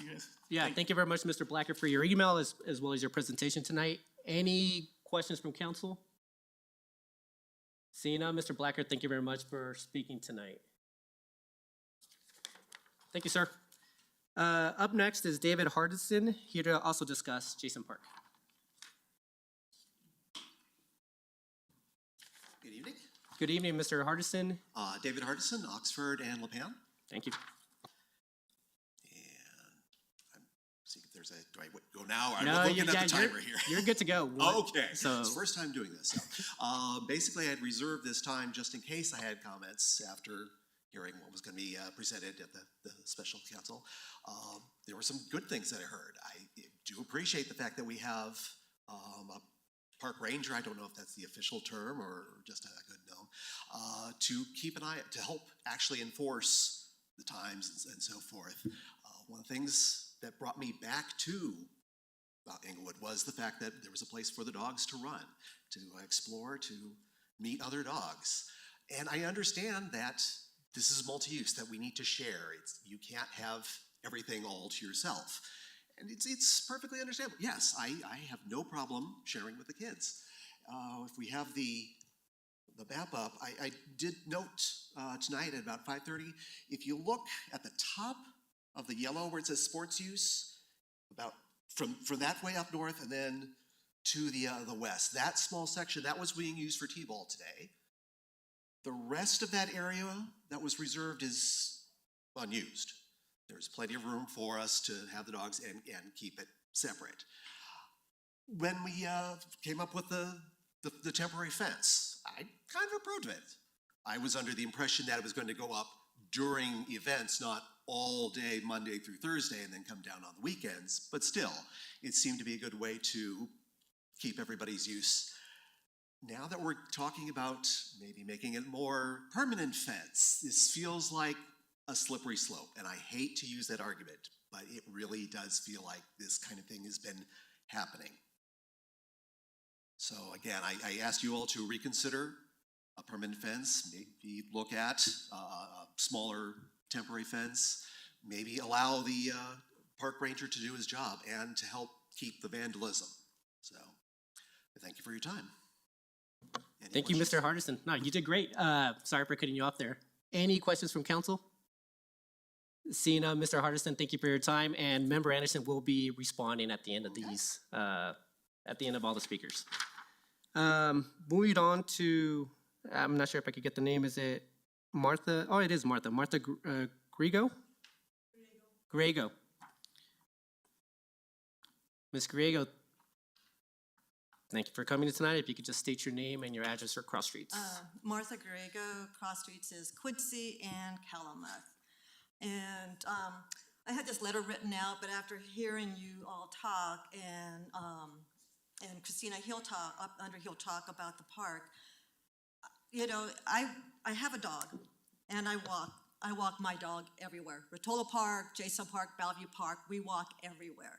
And I am in agreement with this Jason Park permanent fencing. The reason, because I've lived here for over 30 years. And like Mr. Woodward said, there was soccer players, baseball players, T-balls. My kids played there all the time. And as the years went by, there were more dogs out there than there were kids. And you can see the difference. You hardly see any kids out there playing anymore because of the dogs. And I mean, I love dogs, but people do not watch their dogs. And to me, when I do go to this park, depending on how many dogs there are, I will let my dog go there. And we enter on the south side where it's on leash, and I'll have him on the leash, and then we'll walk to the gate that is, you know, where the pavilion used to be. And I think it's convenient, you know, so that way we're against the wall and we're walking, and there's been people that have been playing volleyball there. And so we're not disturbing them at all. And to me, it is like the best thing for both sides. For, you know, people that, you know, want to play there, people that want volleyball there on Sundays. I mean, there's a family every Sunday, they are there playing. My kids used to go there, and my grandkids go there. But since there are so many dogs there, I won't take them there because they've been attacked, you know, not attacked, but, you know, dogs have ran up to them. I've had to put them on the slide when there was a slide there, or the merry-go-round, and it's just a nuisance. And so to me, like I said, you know, we've got people that are right behind me. I sorry to call you guys out, but they were snickering about, you know, what about the turf? So what? There's dirt there. You know, I like green. I like parks that look beautiful, like Bellevue Park. I think it's gorgeous. And I walk by Jason, and it's just, to me, it's so sad to see everything just being torn up. And so to me, like the gentleman just said, you know, T-ball on one side. Why can't they have the other park? To me, it's like, why can't they be happy of the area that they do have? We are willing to share that with the kids. Let the kids have their sports. Let them play. I have walked through there when the temporary fence was up, and there were people on that side, on the west side of that park. Even though it was blocked up, they had their dogs there. And I'm thinking, in consideration, entitlement, and that's what I see from people that are from the Dogs Unleashed, is that they feel that they are entitled, their dogs are entitled. So I like the permanent fencing. Ms. Griego, thank you for your time tonight. Any questions from council? Thanks. Seeing none, thank you. Moving on next is to Gary Mays, I believe. Here also to discuss Jason Park. I live at 4350 South LaPound Street. Actually, if you could just speak into the microphone. Oh, yes, I live at South LaPound Street. And Gary Mays, and your name? Yeah, Gary Mays. All right. Gary Mays, Mr. Mays, please start when you're ready. I just have a request of the council, and it's a very simple one. It's that you take your child or loved one or grandchildren under the age of 10 and walk from one end of the park to the other, and let your child run 15 feet in front of you. That's all I ask, okay? One other thing is, what revenue do you get from dog owners? That's all I have to say. Thank you. Thank you, Mr. Mays. Any comments or any questions for Mr. Mays? Seeing none, Mr. Mays, thank you for your time tonight. Up next is Kevin Kramer, I believe. Here to speak on Jason. 4670 South Inca Street. Kevin Actually, if you Kramer. could just speak into the microphone. Okay, Kevin Kramer, 4670 South Inca Street. Not that it matters, but we bought our first family home over 70 years ago. I've been in my house for 35 years. I've had my own company, landscape and property development for 38 years. I did, in the day, coach soccer in Jason Park for over 5 years as my kids were growing up. I've been in the park with 2 dogs for over 20 years, all of Inglewood Park, but Jason's Park. I know there has to be a balance. I agree with you. The gate implemented, if you guys, it is a slippery slope. But when I saw the temporary gate up, and then I saw the hours that were very reasonable. It was reasonable. I'm like, this is cool. I said, this is one hell of a temporary gate. I'm wondering when they're going to put up the permanent one. I've never seen such a nice temporary fence line. But the design issue, like what you heard before, was totally not thought through.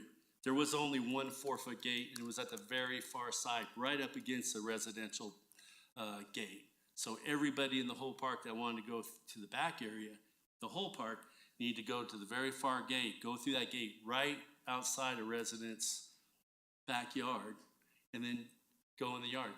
I measured it. It's 85 yards from this side to the gate. And so if you want to go in and you're in this side, and that doesn't include like if you're farther back in the park, it's one gate line. You're not going to take your dogs through the playground. Everybody stays off the playground. Like, we are so respectful of the park, and we love the park. Another design issue that you guys didn't know, and nobody's brought it up, the dogs go through the fence line, okay? Like, they see their friends, and you're on the far side, 85 yards from the gate, they learn to go underneath the fence. They push underneath the fence. So if you're 85 yards over, your dog sees, and they go through the fence line, you're screwed. Especially if you have bad knees. Because you have to go 85 yards one way, 85 yards another way. So I actually did see people panic and lift it up, not hurt it, but lift it up to get their dogs and lift it back. So it's a design issue. If you're gonna put a permanent gate there, which is a slippery slope, put 2 8-foot gates centered every third of the way. You have over 200, this from coaching 30 years ago, you have over 200 people back there sometimes watching the game, and they bring their dogs on leashes. So there's those people too. But they're bringing wagons, they're bringing umbrellas, they're bringing lounge chairs, you're bringing equipment bags, and afterwards you're having all those people come through. You don't want all those people coming to one gate, all right? 2 big wide gates for the mowing equipment for the parks and rec, and to open up would be the best suggestion. Thank you, Mr. Kramer, for your 3 minutes. Any final words, or? Yeah. No, just a suggestion. Have a clear slot area, and whoever's going to be on the field that pays for it has a bright orange card, so we know that the back area is activated. It's going to do 2 things. If you have a set time back there in the evenings that you've allotted for the teams, that's great. If your program expands and you have a team that needs the field and it does expand in time, if you have it like an orange card, like a permit card or whatnot, I mean, you can even like, the old mailboxes had like the red flags that came up. Mr. Kramer, I'm going to stop you right there. Okay. Well, anyway, what I'm saying is you could expand it that way, and everybody is respectful of the park and what's trying to happen. Thank you, Mr. Kramer. Okay. Any questions from council? Seeing none, Mr. Kramer, thank you for your time tonight. Up next is James Simpson to discuss Jason Park as well. Mr. Simpson, if you could just state your name and your address or cross street. James Simpson, Jason Street, and Oxford. And you can begin when you're ready. So I've been an Inglewood resident for 10 years. I've been going to Jason Park for 10 years. And in that duration, I've never seen or witnessed any issues between dogs and children or dogs and athletics. I'm there 5 days a week with my dog. I'm literally down the street. I don't see the necessity of a fence there. We put the fence around the children, and so the children are protected. I understand that there may be individuals here and there who don't watch their dogs. There's also parents who don't watch their children. And the parents not watching their children aren't afraid of lawsuits. I believe that more people watch their dogs because they are afraid of a lawsuit or afraid of something happening with their animal. And so I just don't see the necessity of a fence there. People love this park because it's a cul-de-sac. All the other off-leash parks, you've got roads on multiple sides of the park. With this park, you've only got one entrance and exit, so it's easier for dog owners to monitor their animals while we're there.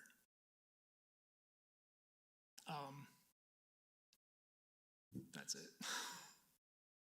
Thank you, Mr. Simpson, for your time tonight. Any questions? Seeing none, Mr. Simpson, thank you. Annie Tanner is up next to discuss Jason Park as well. Good evening, Ms. Tanner. If you could just state your name and your address or cross streets. Annie Tanner, Jason in Oxford. Thank you. I have pretty much just the same thing to say as James did. I've been going to this park for 10 years and at least 5 days a week, every morning, and I've never seen any issues that would require all of the time and energy that this council has put into this over the last 2 years. I've never seen dog fights. I've never seen dogs going after kids. I've never seen dog owners and athletes getting in any sort of adversarial confrontation. So I think some of the overuse that the council has said occurs at the park has to do with maybe the watering situation. When you guys opened the park back up, it was beautiful and green. And now it's getting very burned out again. I think I've seen the watering system on maybe twice. So perhaps more maintenance or a more consistent maintenance schedule would be more advantageous than spending all this money on a fence. Thank you for your time. Thank you, Ms. Tanner. Any questions from council? Seeing none, thank you for your time tonight, Ms. Tanner. Up next is Steve Kelly to discuss Jason Park.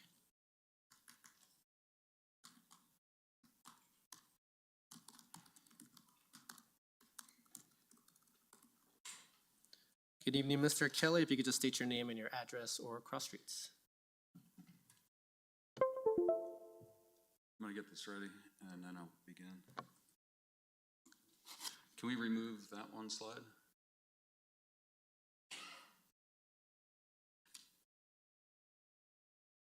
Give us a second here, Mr. Kelly.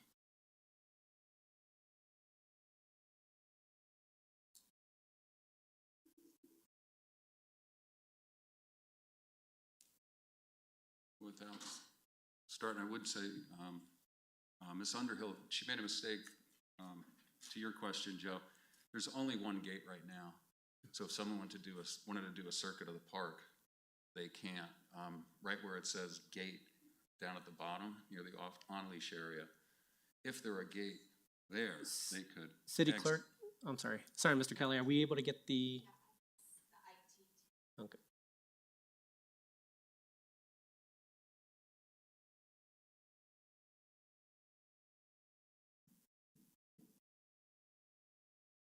But yeah, if there was one gate at either end, then the circuit can happen and dogs could be off leash. If they wanted a circuit now, they'd have to enter the on-leash area.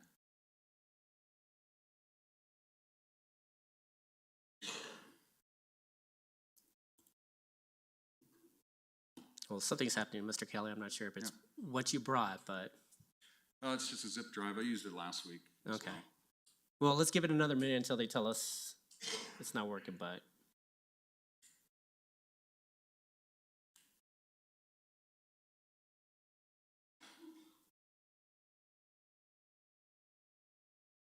Did they go home? I'm trying to make eye contact here, Mr. Kelly.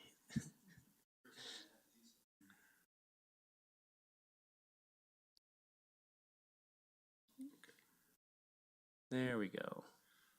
I don't have it on my screen. Do I need to turn something on? Let's see here. So. Oh, okay. Good. Here we go. Okay. That's not it. Now I'm ready, sort of. All right, Mr. Okay. Kelly, if you want to state your name and your cross streets, and you can begin. Yeah, Steve Kelly, Radcliffe in Delaware.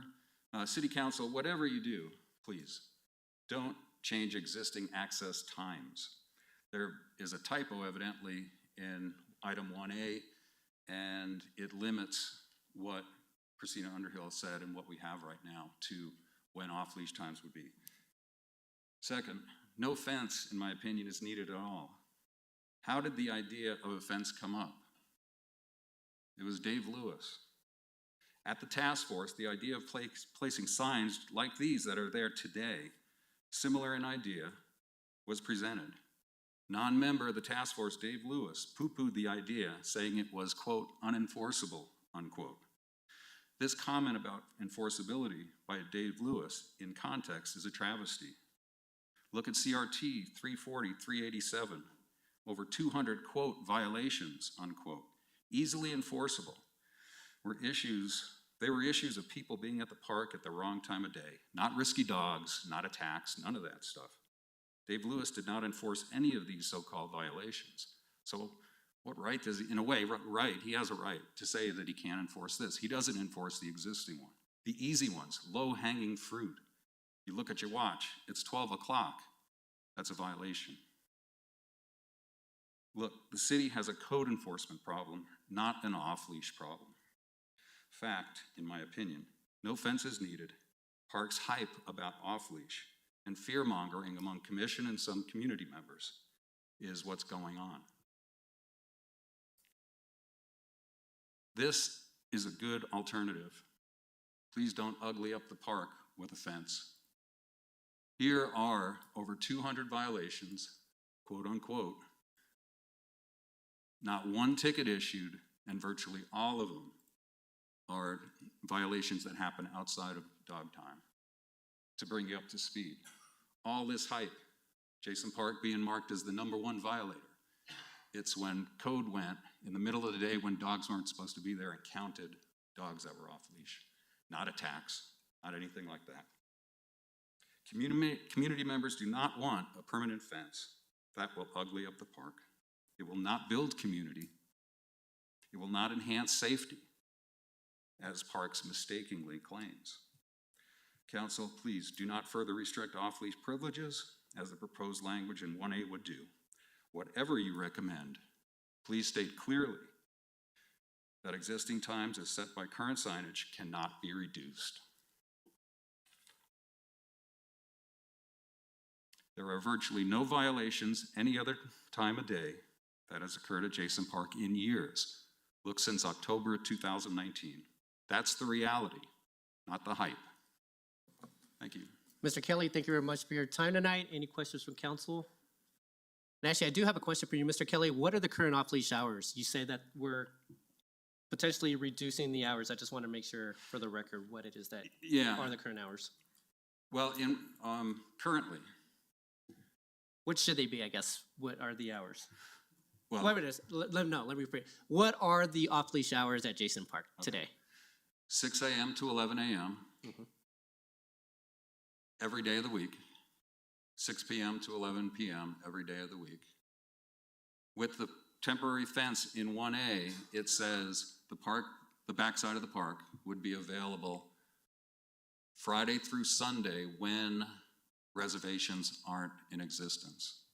It says nothing about Monday through Thursday when reservations are not made. Okay. So that needs to be clear, and I think with all we've heard with slippery slopes, we need to really put our foot down and let them know that this is a successful program, and you can't just keep chewing at it. Thank you. Thank you for that, Mr. Kelly. Any other questions? Seeing none, Mr. Kelly, thank you for your time tonight. I'm gonna try and eject this really quick. And now it's back. Okay. All right, and then moving on next is Rose Curry with no topic given. Is Rose in attendance? Or did I completely butcher the name? So Rose may not be here. So we'll move on to Mary Calici here to discuss the 5G tower.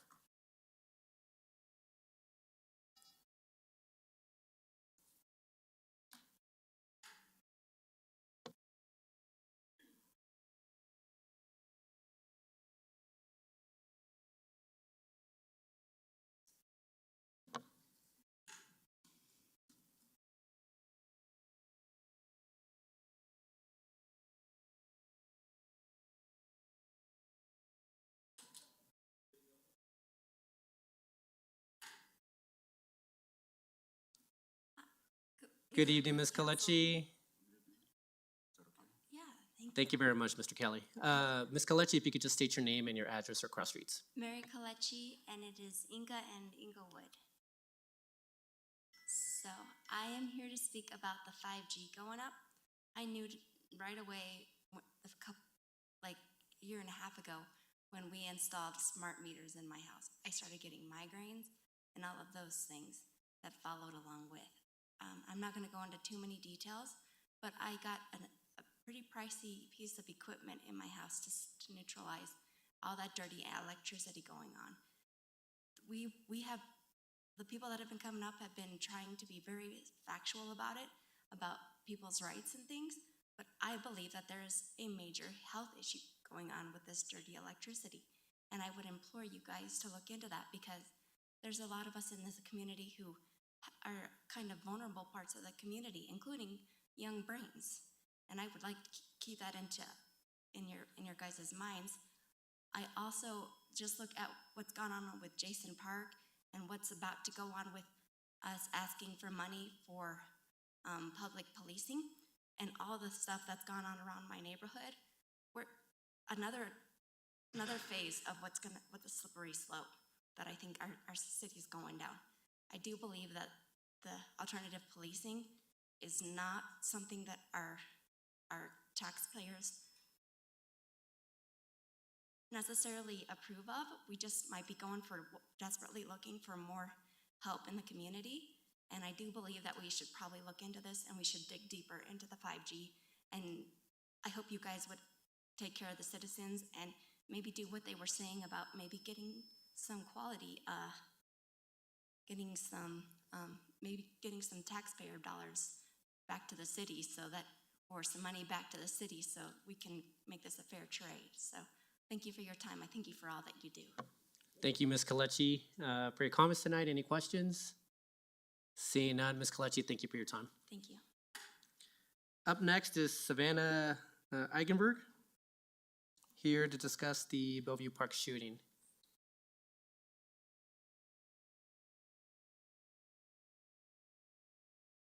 Good evening, Ms. Eigenberg. If you could just state your name and your address or cross streets. Yes, Savannah Eigenberg and 4950 South Lapan Drive. I don't know if this is allowed, but can I have my neighbors just raise their hand if they would like to? I know not all of us are speaking tonight, but several made big sacrifices to just be here and let our voices be known. So here's my neighbors. And I have 2 little children, so I did not prepare the way I would like to. So forgive me as I kind of fumble through this. And I realized even driving here, like I haven't actually even verbally processed much of what happened a week ago. So it's gonna be a little messy, so forgive me. But I live at the house. There was one bullet that did hit the house and it went towards my house. So I was next to the house that was hit. The bullet wasn't found, as far as I know. I don't really know what happens, but I have 2 young children, and by, I believe, divine providence, that night I moved them into another room and I stayed in the front room, which is a guest room, which is very odd that I even stayed there, and so caught and witnessed a lot of the sounds of what happened. It was so close that I literally was on the ground calling 911, trying to peek without revealing that I was there. It was very traumatic, lots of gunfire, lots of yelling, and thankfully my children were young enough and asleep enough. Again, I just think it's divine providence that I was able to shield them from that. My neighbors whose house was hit, and I'm not here to speak on their behalf, but they have 4 children, and their children's windows were at the front of the street. And from what I know, witnessed the entire thing, hours of not just the 30, 45 minutes of the shooting and the trauma, but the ambulances that came after, the people that were pulled off of the lawns and put into the ambulances and taken care of, the detectives, the dogs. I mean, and it was hours of, our wonderful police department knocking on doors, making sure people were safe, following up, asking for video footage, following up, asking for paperwork. It was hours of a lot of follow-up after those shootings, which again, I'm very grateful for. But a lot of this, I don't believe, is just a random thing. Our park, I'm there every day. Our family loves it. We love Inglewood and all the things that have happened in the city. But there's a lot of riffraff, and I think that they were very aware where they could go, and criminal activity could be unseen and hidden. And I would just like to implore you all to increase and just make awareness. Even our cars have been broken into multiple times, and once we installed motion detectors and cameras, I mean, like stolen and broken into at least a handful of times. Once motion detectors were installed and video cameras were installed, we haven't had a single issue since. So the bridges, the pathways, the trails in Bellevue Park are very lowly lit. There's a lot of, I mean, I'm scared in broad daylight to go through a lot of the bridges because there's been indecent exposure, and I filed all these things before the city. But there's just not a lot of accountability in the park, so would love to implore and encourage attention be made to that for our families, for our communities, and the city that we so love. Thank you. Ms. Eichenberger, thank you very much for your time tonight. You did great, and thank you for vividly expressing what you and your family went through, so thank you for that. Any questions from council? Seeing none, Ms. Eichenberg, thank you again. Thank you. Up next is Wallace Lukowski, here to discuss Jason Park.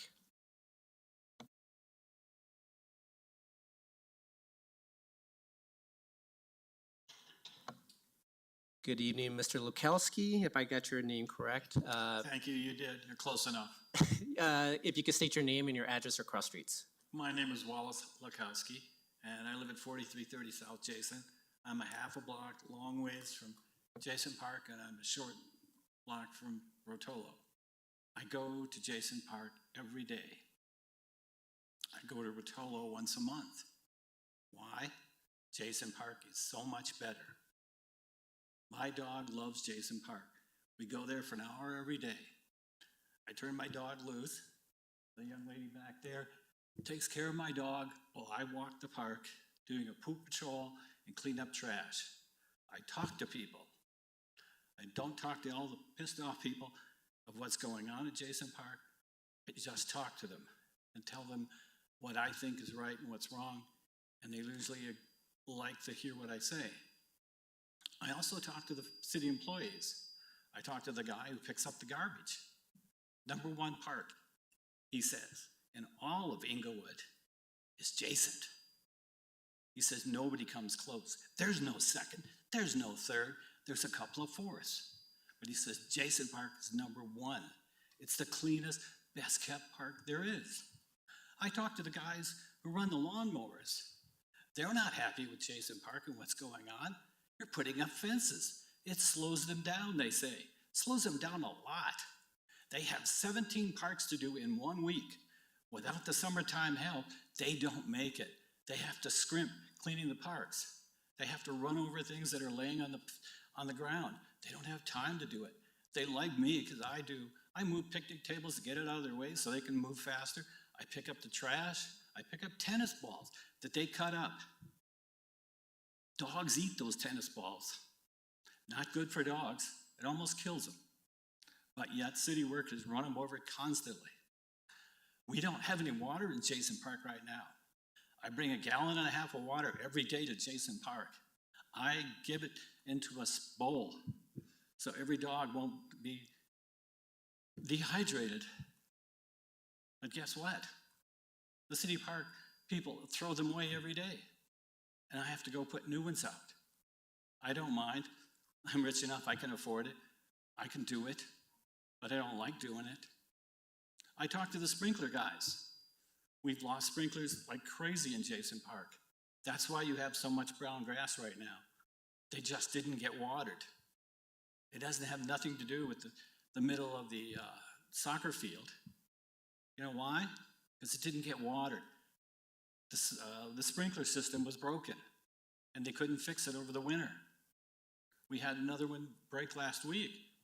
It took them 3 days to find the solenoid that was bad and have it fixed, but they got it fixed. That means for over a week, that area didn't get watered. It's going brown. Now, you want to talk about the area you have? I'm sorry, you lost the map. If you can find us to that little area again that you call Off-Leash, Off-Leash, it's going to happen the same thing that happened at that dirt hole you have down on Windermere Street. I don't even want to say the name of it. Thank you, Mr. Lukowski. You're over your 3 minutes, but appreciate your time One more tonight. sentence, please. Yeah, go. All right. Final thought. When you confine us to that, a small area with that number of dogs, the same thing like it happened at the Windermere Park, it's going to turn brown. There will be no grass. You're going to have a brown piece of ground. Thank you, Mr. That is Lukowski. beautiful. Thank you, Mr. Lukowski. Any questions from council? Seeing none, thank you very much for your time tonight. Up next is Tammy Williamson, here to discuss STRs.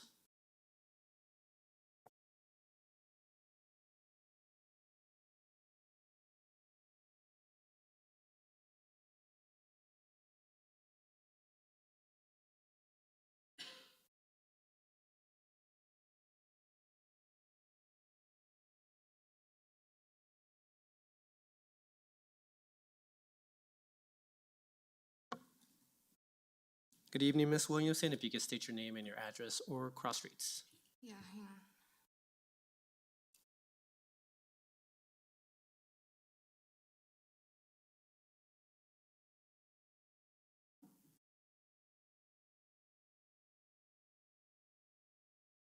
Tammy Williamson, Princeton, Washington. You are all getting a pack of short-term rentals, and this is just a few out of 30 that I was going to print out today before I ran out of ink. They are all in violation. Community development is still not enforcing their short-term rentals.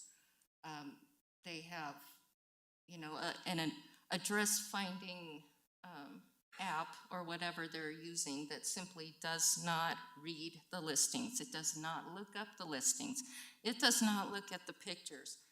It is not working. There is no human monitoring these short-term rental listings on any platform, and people are getting away with everything.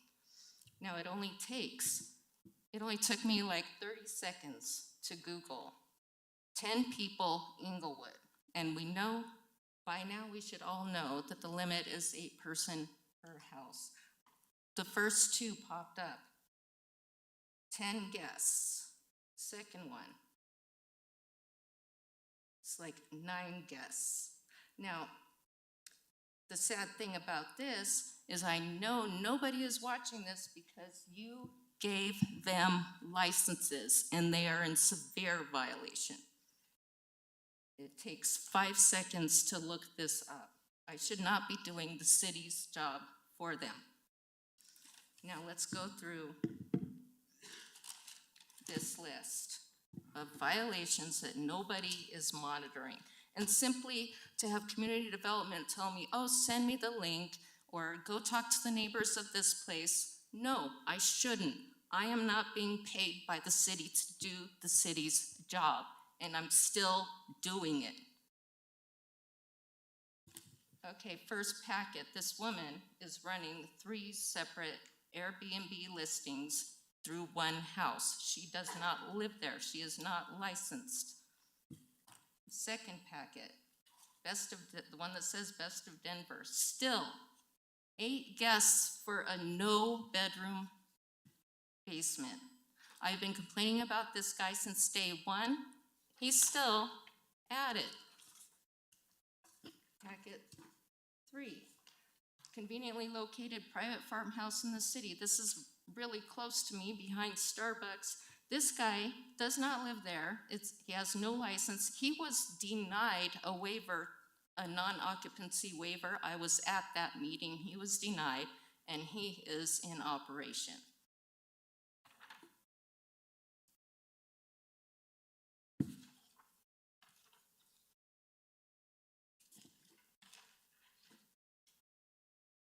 Now, why is this happening?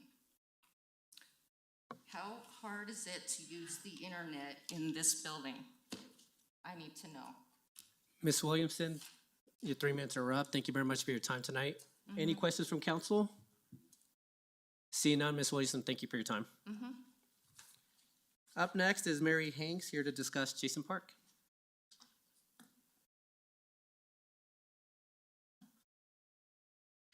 Good evening, Ms. Hanks. If you could just state your name and your address or cross streets. Okay, my name is Mary Hanks, and I'm Galapango and Grand. And I strongly encourage you to not put a permanent fence in the middle of Jason Park for the following reasons. The current signs are an effective way to make people aware of the rules. The city could always revisit the sign's effectiveness in 6 months or so and discuss if there have been any violations. Safety, not only for dogs, but for the park goers as well. Small spaces will give dogs fewer options to escape what they may deem to be an uncomfortable or threatening situation. This can lead to fearful aggression. A small space will cause dog-on-dog running collisions. Also, a fence with one exit will restrict a person's ability to flee a dangerous situation if one arises. A benefit of the off-leash dog park is that it keeps park crime down because people are there regularly and criminals are less likely to cause trouble with dogs around.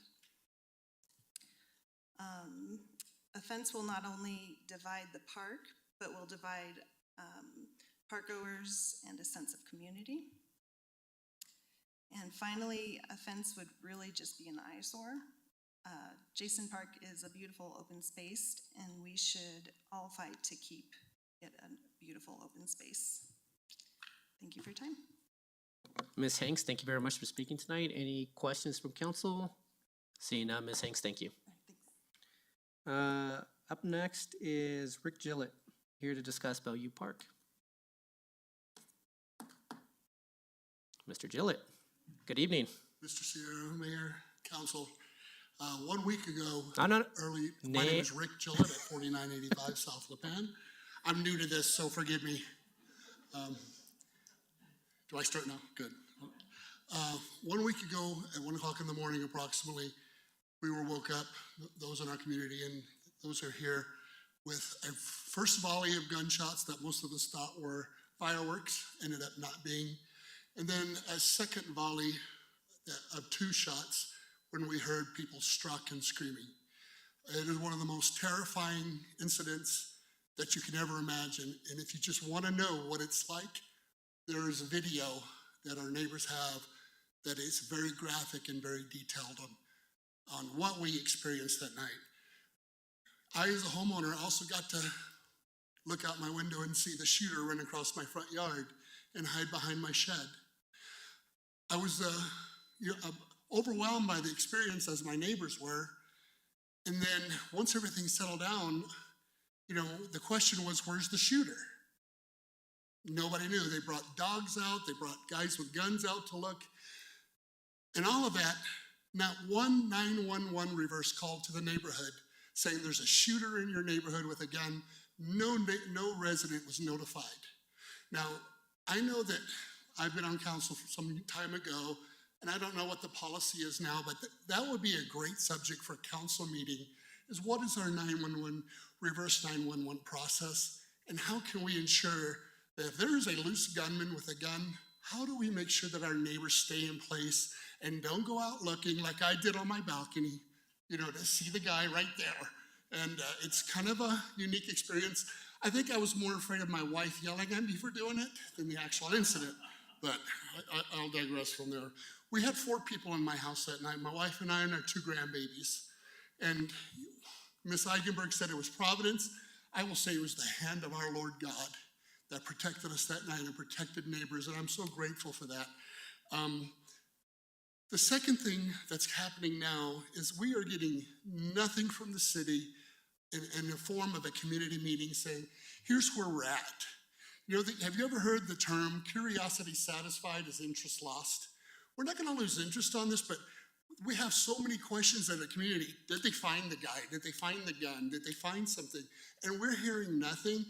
I don't know if that's city policy not to inform neighbors of something so critical, but it would be really important and really helpful to us on our block to know what is the latest status and what's going on in this.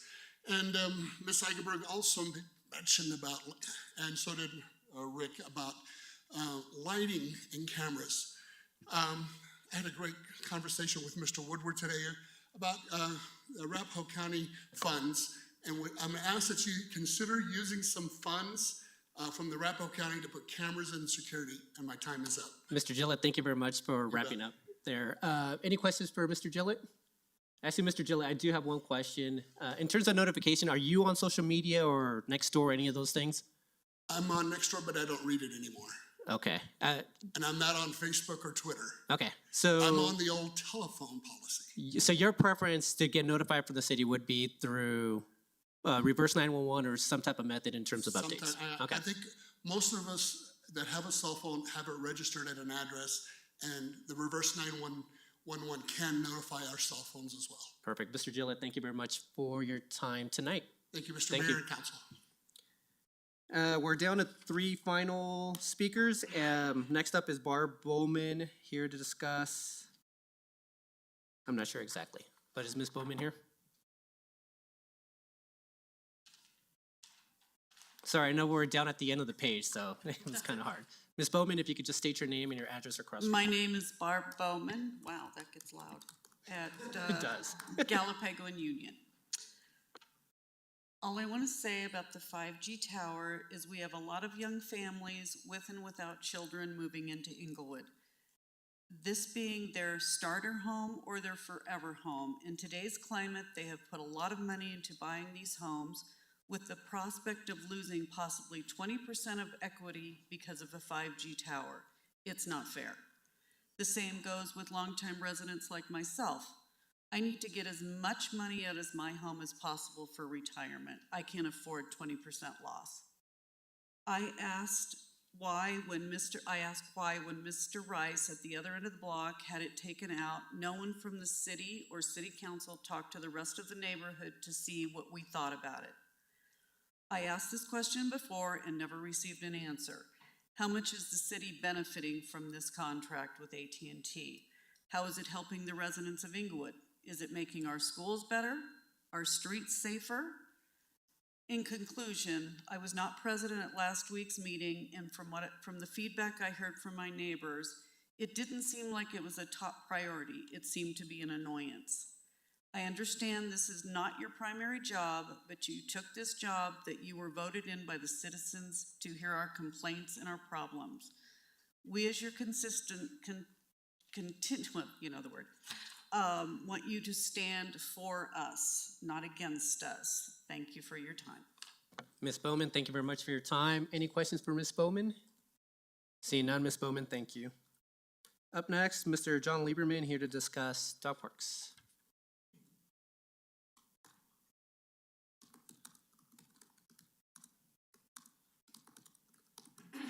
Good evening, Mr. Lieberman. If you could state your name and your address or cross. I'm John Lieberman. I have lived at Granton, Oxford for about 30 years, okay? And I'm here to talk about dog park access as well. First of all, thank you to Steve Kelly for his fact-based presentation. This battle has been going on for years. Dog owners have given up Centennial Park completely. We've given up 50% of Jason Park and about 50% of Duncan Park. The latest is a sign at the athletic field that says reserved Monday through Thursday, 5 to 7, off-leash prohibited. We saw the sign, but there never is a game. I mean, I go there every night, and I'm there at 6 when we're able to go there, and there really never is a game. So I don't know what the point is of that. Jason Park is a large, beautiful open space. A plastic fence was built and was immediately damaged, so now the plan is to install a permanent metal fence. This will be an eyesore, and it will permanently sever Jason Park.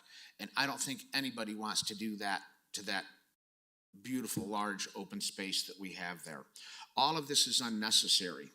If City Council would visit the parks, you would see personally that there really is no conflict, that the dollars you're planning on spending on unnecessary fences could be spent on necessary tree trimming, weed abatement, fixing the sprinkler systems, other maintenance and improvements. Someone brought up the argument about revenue. You know, what kind of revenue are you getting from the dog owners? Well, the dog owners have all bought in on a plan to do a license to take your dogs to the park, but it just kind of fades into thin air and we never hear anything about it again. I'm sure, as I know most of the people down there, that if there was a program with a licensing fee, I'm sure we'd all buy into it. I thank you for your time. Mr. Lieberman, thank you for your time. Any questions for Mr. Lieberman? Seeing none, Mr. Lieberman, thank you. All right, thank you. And last but not least is Marjan Freeman here to discuss 5G.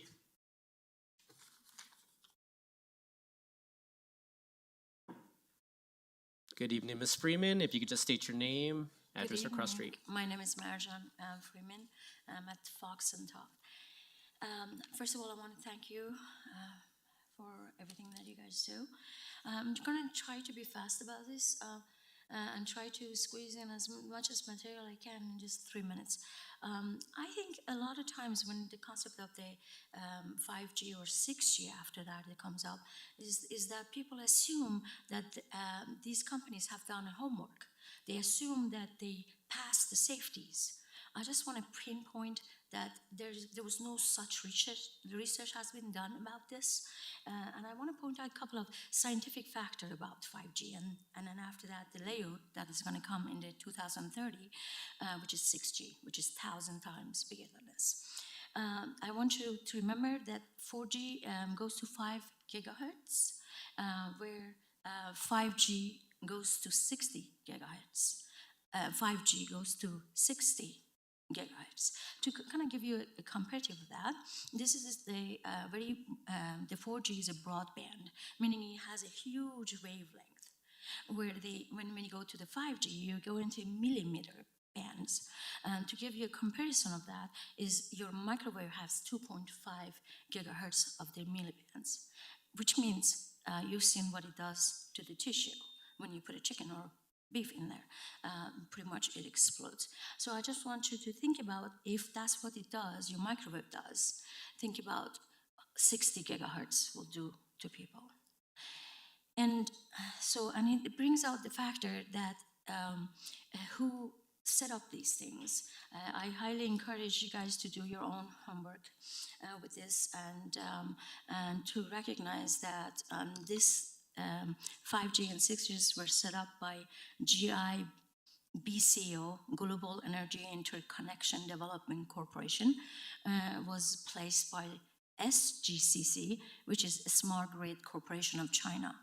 And if you do your homework and you just kind of follow through and study the magnified biology of these waves, how they affect, I personally seen videos of children that they put the 5G at their school, and I just couldn't stop crying. And the reason is because I know that it does affect the neurons. 98% of our brain is fat. Then there is no neurons, and when they get compromised, then so does the muscles. So I've seen even children in a few months that become crippled. And I just don't think people recognize the magnitude of this. One has to think, why would a company go through this just so you can download your movie for a few milliseconds sooner? It is called this is called a direct energy weapon. Ms. Freeman, you're over your 3 minutes. So. Oh, I apologize. No, I no, totally lost track of it. No, thank you very much. I just want to thank you all, and please, if you needed any information, I'd be glad to pass on some of that. And let me thank see you if for your time. Council has any questions for you. Seeing none, Ms. Freeman, thank you very much for your time tonight. Thank you. And City Clerk, I just want to confirm, is that the last speaker for tonight? Perfect. So, City Councilman Anderson will be giving a response, and before he starts, I'm sure you're ready, but I just want to thank the public for being respectful of everybody's opinion tonight, and I just really appreciate that aspect of it because it hasn't always happened, and I appreciate you guys doing that tonight. So, Member Anderson, when you're ready.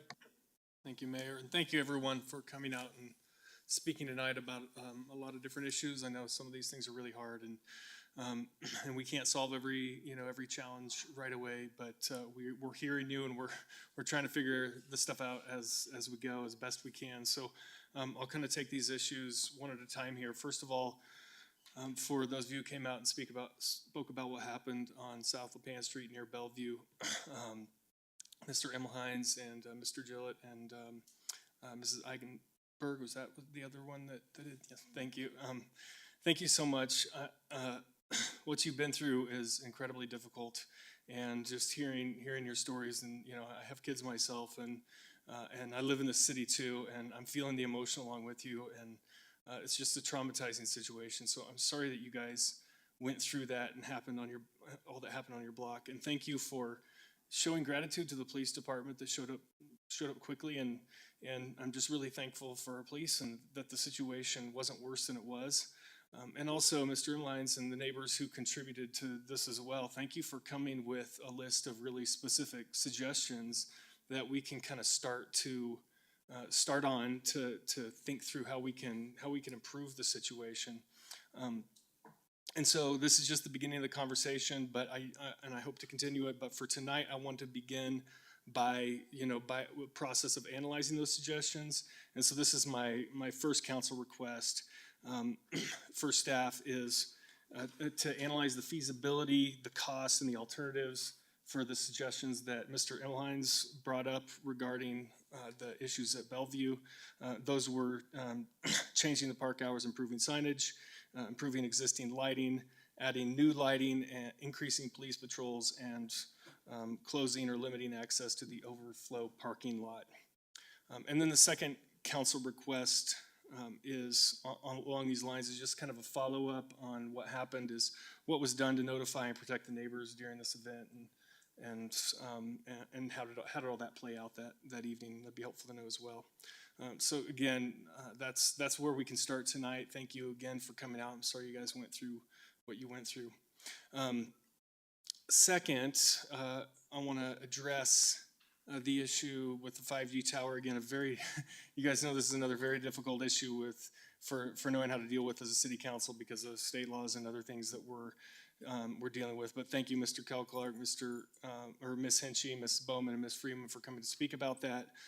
We do want to continue to work on this and thinking long-term about it. How can we best be prepared for this is just the beginning of these towers, and how can we best deal with this as a council? So for right now, I guess my request on this tonight would be, what would be the process for and legal liabilities associated with going back and seeing if we could negotiate new locations, and then also what's a better process, that we can start off with negotiating locations on these for the future. But if we can kind of start by analyzing what we could do about this current one, I'd appreciate that. So that's another council request for staff. Now I want to address the alternative policing that Ms. Bailey brought up tonight. Over the last several years, we have implemented a successful co-responder program. And then just this last year, we hired a case manager to help deal with our people experiencing homelessness in Inglewood. And we've seen a big load from that off of our police officers that are now being dealt with by our mental health co-responders and the case manager and other aspects to our alternative policing program. We want to continue to do all those things. And also, we've been able to do all of this without cutting our police department, have even added to it. So with the ballot measure that we're voting on sending to the ballot tonight is to provide dedicated funding for those alternative policing measures. And this is going to be, of course, up to the citizens is whether or not this gets funded.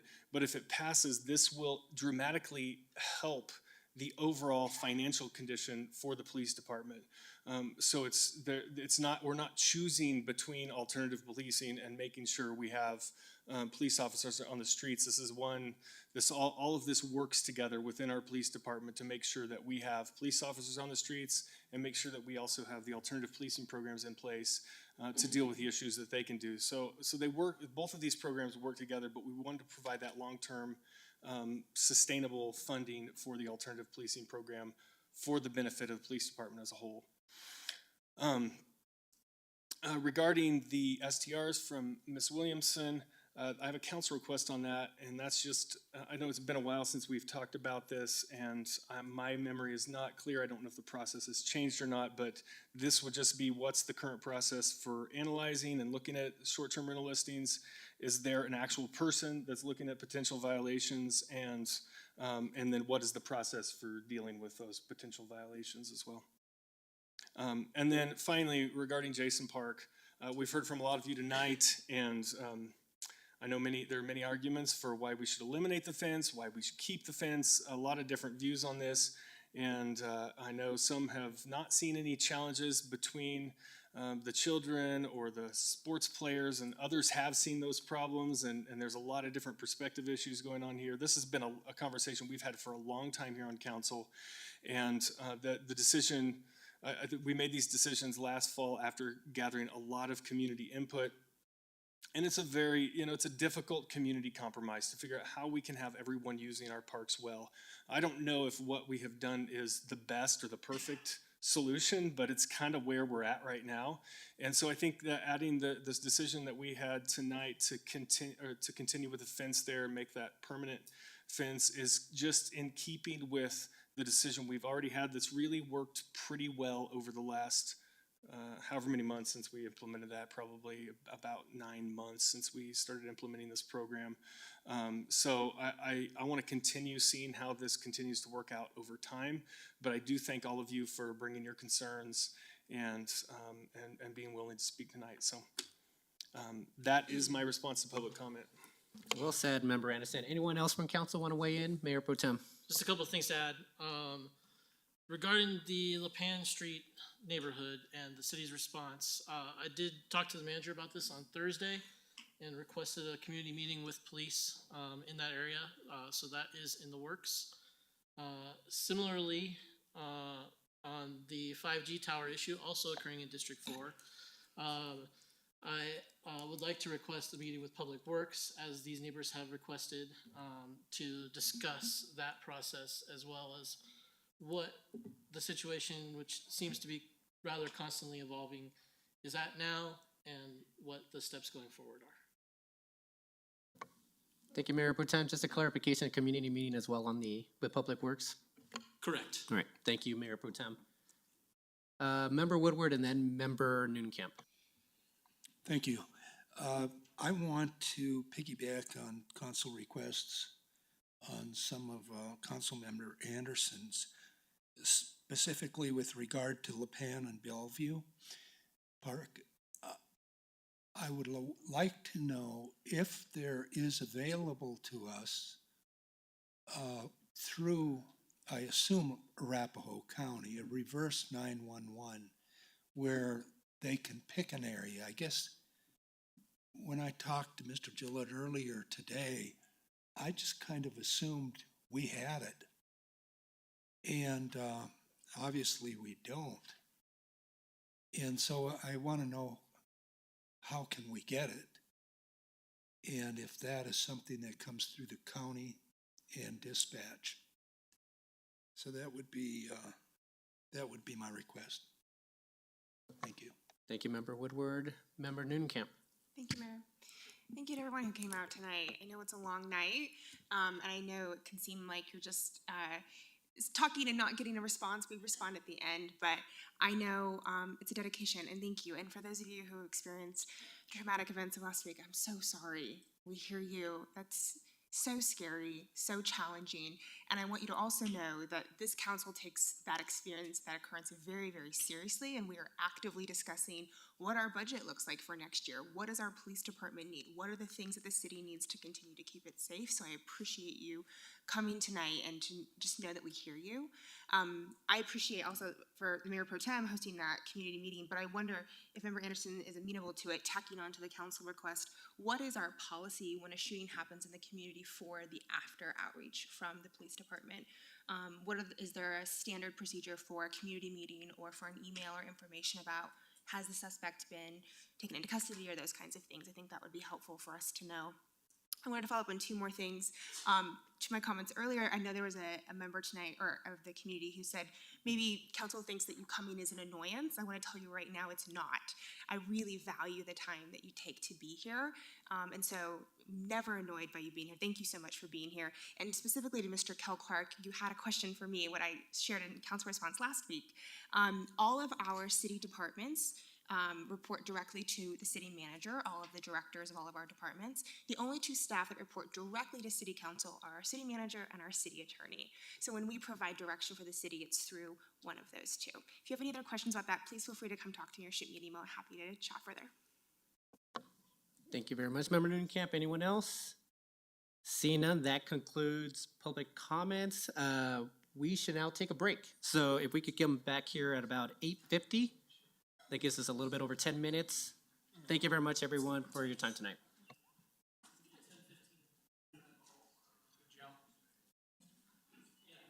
Question for you?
Members of council, if you could be seated.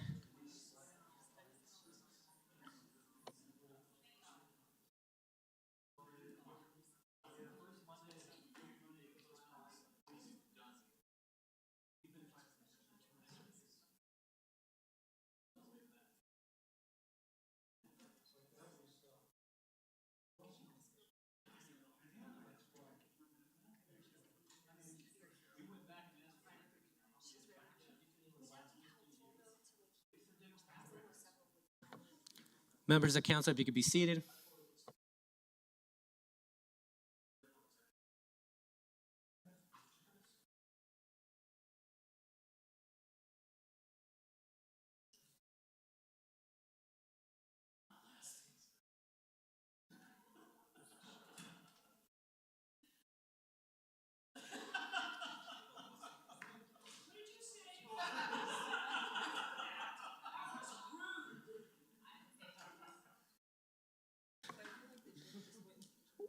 We'll give Member Woodward 1 second. You want to grab water, and then we'll get to consent agenda items.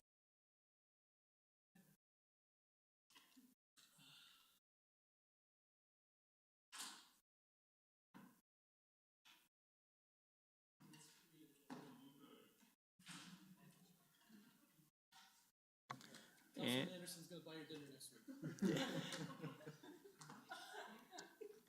all right. I think it was him that said it, was it? No, it's him. He said it, no. It was me. I confess. There we go. All right, so moving on to consent agenda items, we have 3 for tonight. Unless I miss something, I think they're all approved. So can I get a motion to approve 9A1, 9C1, and 9C2? So moved. Thank you, Member Noonekamp. Could I get a second? Second. Thank you, Member Anderson. Can we please vote? Member Anderson. Aye. Member Noonekamp. Aye. Member Russell. Aye. Mayor Pro Tem Ward. Aye. Member Woodward. Aye. Mayor Sierra. Aye. Let the record show 6 ayes. Thank you. Moving on to agenda item 11, 11B1. This is Council Bill 35, approval of ordinance to place 2 taxation-related questions on the November 2022 ballot. City Manager Sean Lewis, do you have anything to add? Mayor, I have asked the clerk to pull up 2 slides that were in a previous presentation. So the second slide there, it's actually 3. So moving on to the next slide. The reason for staff's recommendation on this for alternate policing was because of the polling data that appeared to very slightly, and I've said that along, very slightly, residents who were surveyed, which was several hundred, said that they would be more likely to support a dedicated funding source for alternate policing. So you can see the 62% there is strong support. And then moving on to the next slide was actually the survey question for even a lower amount of sales tax increase, which still pulled a little bit lower than that. So at 60%, you had support for adding the 9 public safety professionals. If you go to the last slide, which I believe was slide 86, in the original item that came before council. This just shows you the first and second choice. So when you take the average of the first and second choice, the first, the one that polled best among residents, likely voters, was road maintenance. The second one, and I'll give you some time to do the math here, as I've already done, was alternate policing.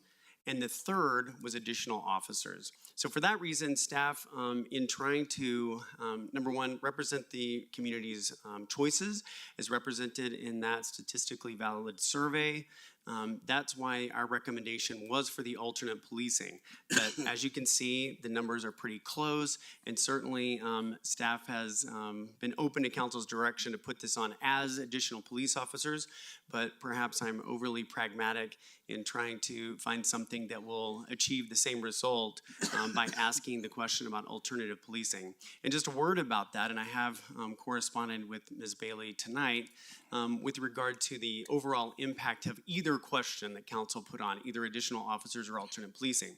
Because we're spending around 900,000 in alternative policing now, and that money has been increased steadily over the last 5 years because our calls for service related to homelessness have been our biggest increase in calls for service, have been in the category, if you will, of homelessness.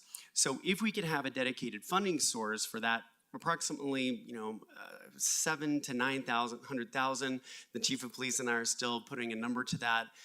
If we could have a dedicated funding source that frees up that money for other police services. And as you know from your March study session on public safety strategies, the council was told by the police chief and command staff that they need additional officers. So what this dedicated funding source for alternative policing would be to free up enough money to hire those officers in the 2023 budget that we're currently trying to put pen to paper and get finalized.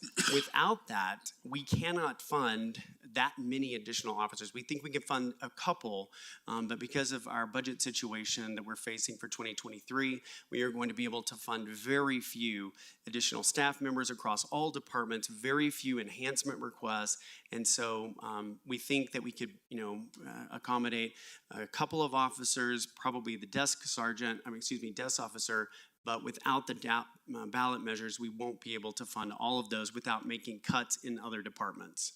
So with that, I'm going to answer any questions. Thank you, City Manager Lewis. Any questions? Member Russell. So, what happens if the ballot measure fails for alternative policing? Then what happens? If the ballot measure fails, we will have we're going to try to squeeze 2 additional officers plus the desk officer into the budget. If that fails, and council still wants to pursue additional officers on top of that, we will have to it'll be before the budget goes into effect January 1, but we'll have to bring a new budget ordinance to you for a budget amendment to make cuts in other parts of the budget to fund additional officers, or the request will simply go partially unfilled because you have already funded one of the desk officers that was requested in your first budget amendment for 2022. And then if we add 2 officers plus another desk officer, that leaves us only 4 officers short of what the police department of the 9 staff members that they asked for. But we could still accommodate the request, but we'd have to cut something else in the budget. So by the wording on this ballot, any of the money that comes in from this, if it passes, can only be used on alternative policing. Is that correct? That's correct. And my other question is, has the police department hired the 4 police officers that they were short? Thank you for the question, Member Russell. They have not, and in fact, we are now down an additional 2 officers. So we have had a lot of struggles hiring officers. And I think the theory is that if we had a higher force strength at any given time, number of billets, if you will, to use a military term, that we would have a higher number of officers even with the same vacancy rate. So that's why police is advocating for additional staff. Knowing we're understaffed right now because of vacancies, we think if we had additional positions, we would always be recruiting for more and we'd have a lower staff vacancy. Okay. Ms. Bailey continues saying that this council, and it wasn't this council, there are 4 approved police officer positions that are funded and have been funded for the last 6 years, and we've been short. It is not because council has not approved that. And I just want to make sure that the public knows they have been funded. We are short officers. Thank you. Thank you, Member Russell. Any other questions for City Manager Lewis? Seeing none, can I get a motion to approve 11B1? Your Honor, I'll move to approve 11B1. Thank you, Member Woodward. Could I get a second? Second. Thank you, Member Anderson. Any further comments? Member Russell. Thank you. I cannot support this. for several reasons. But the one that I am concerned about now, even in looking at the previous things we did, when the police came back and said they needed more officers, when the police tell us what they need and we don't specifically ask for that, I'm not sure that people will vote for alternative policing measures, but they very likely could have voted for more officers. So I cannot support this. Thank you. Thank you, Member Russell. Mayor Pro Tem. Thank you for your explanation, Manager Lewis. You and I have had a number of conversations on this subject. I think that particular explanation that we just got has probably pushed me over the edge here. I voted no on this on first reading because at the time I felt like the police department had asked us for some specific resources, and we had asked the public if they would be willing to fund those resources, and the answer was yes. And we were funding this at 0.1%, which is less than what we had surveyed and what the survey results indicated the public would tolerate. Additionally, it doesn't specifically call out new headcount at the police department, well, in the form of sworn police officers. However, money being fungible, having a dedicated revenue stream for something that we spend general fund dollars on currently, which is our co-responder and alternate policing programs that have been demonstrated to be effective both in Inglewood and in other communities, both in mitigating police stress, helping members of the community who otherwise would potentially be jailed or involuntarily incarcerated navigate a system which is often unfriendly. I feel a little more comfortable endorsing this measure tonight. So I appreciate the clarification, the explanation. My overarching concern still remains our police headcount. As the manager indicated, when we lose a certain number off of a headcount that we have predetermined to be a maximum of, right now I believe 78 is our current authorized level of force, we hurt that much more. So although we will budget and fund positions, as Member Russell has indicated, we might not be able to fill those positions, but having a little more latitude for absences will help us overall with public safety, and that's my personal goal here. So I think that's everything I have to say on the matter. Thank you. Thank you, Mayor Pro Tem. Anyone else? Seeing none, can we please vote? Member Anderson, Aye. Member Noonenkamp, Aye. Member Russell, Nay. Mayor Pro Tem Ward, Aye. Member Woodward, Aye. Mayor Sierra. Aye. Let the record show 5 ayes and 1 nay, the 1 nay being Councilmember Russell. Thank you very much, City Clerk. Moving on to 11C1, award a contract to Atkins North America for engineering design services on the West Dartmouth Multimodal Safety Improvements Project. We have Capital Projects Engineer Sarah Sigway and Capital Project Engineer Jake Warren here to discuss. Good evening. Good evening, Mayor and Council members. My name is Sarah Siggu, Capital Project Engineer with Public Works. And I'm Jake Warren, Capital Project Engineer with Public Works. So tonight I have a short presentation about the West Dartmouth Multimodal Safety Improvements Project. So first of all, I just go over the purpose of this project. The purpose of this project is traffic signal replacements at 2 intersections, Dartmouth Avenue at Junai and at Tahon Street. Install supporting signage and pavement improvements, pavement marking to provide bike lane and lighting and minor sidewalk improvements.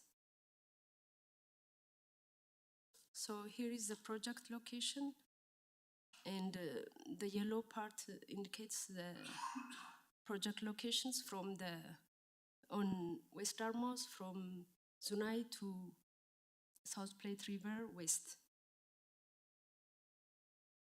So the purpose of the contract we are asking for approval today is we want to bring engineering firm on board to obtain necessary CDOT approvals, public outreach services, and design proposed infrastructure.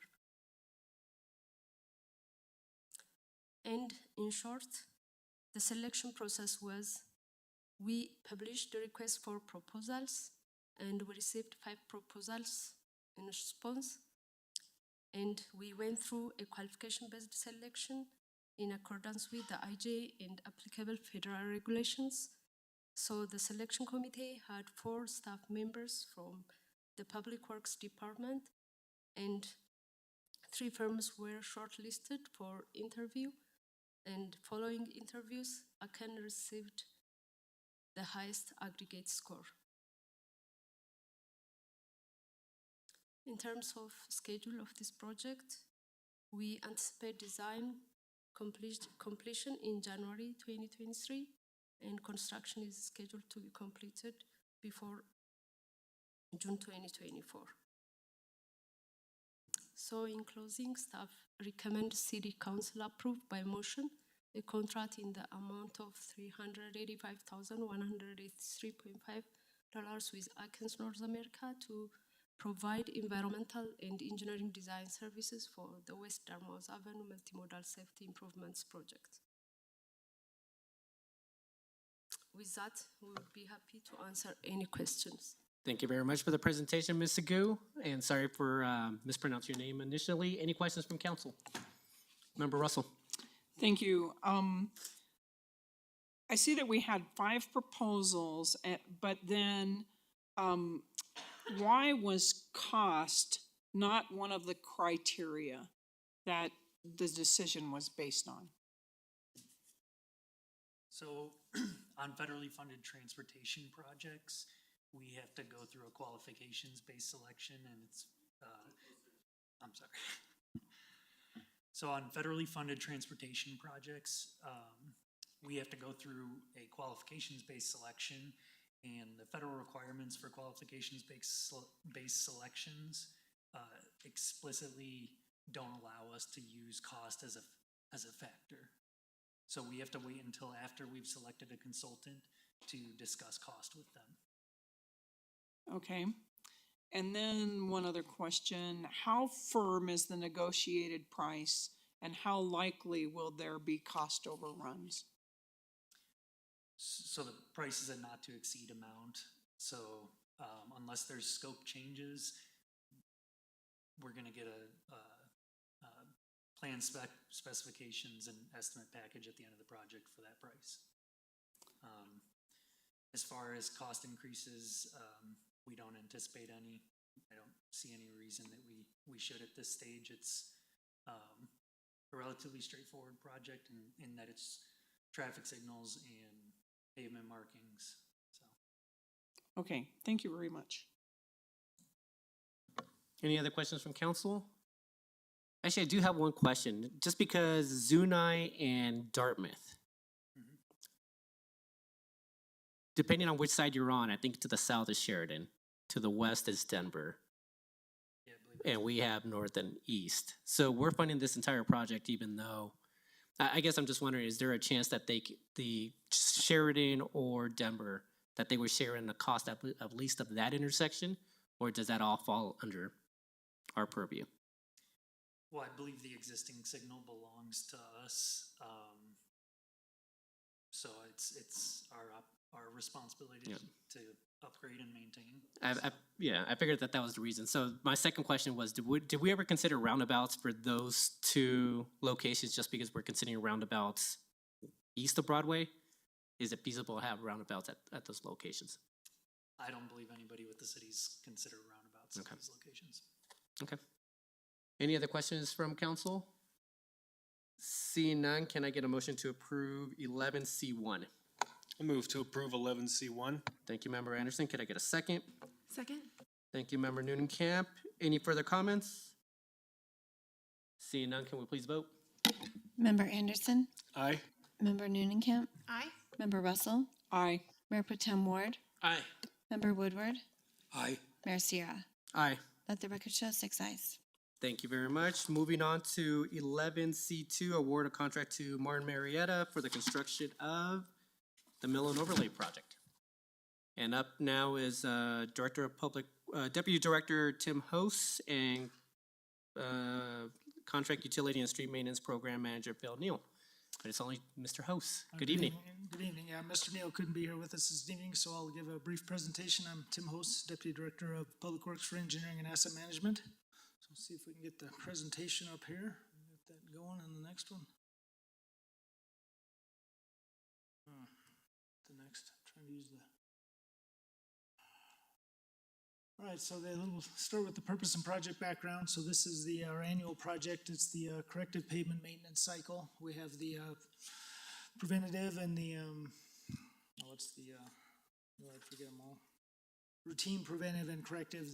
Corrective is the last step before we have to reconstruct a street. So this project involves removing the top 2 inches of asphalt and replacing it. And this is kind of the last step before we have to do a full rebuild. So we try to get these streets done before we end up with that costly rebuild, because that's quite a bit more money there. So location of the project this year is focused in pavement maintenance zone 4. It's kind of the southeast quadrant of the city, east of Broadway and south of Hampton. We've also included Floyd Avenue west of Broadway, between Broadway and Inca. We're going to get that milled and overlaid before we do that bike lane over there. We've got that striping project and the intersection improvements there to Laddie for the bikes. So we'll get that milled and overlaid before that striping goes down. And then we've also got a couple of sections where we did storm sewer last year in Acoma and Tufts area there. We've got those storm trenches that we're going to cover up with a new pavement there to clean those streets up after the storm sewer was put in. So that's the locations are, in zone 4, there's 32 street segments we're doing this year. So we're doing quite a few segments with the funding we have available.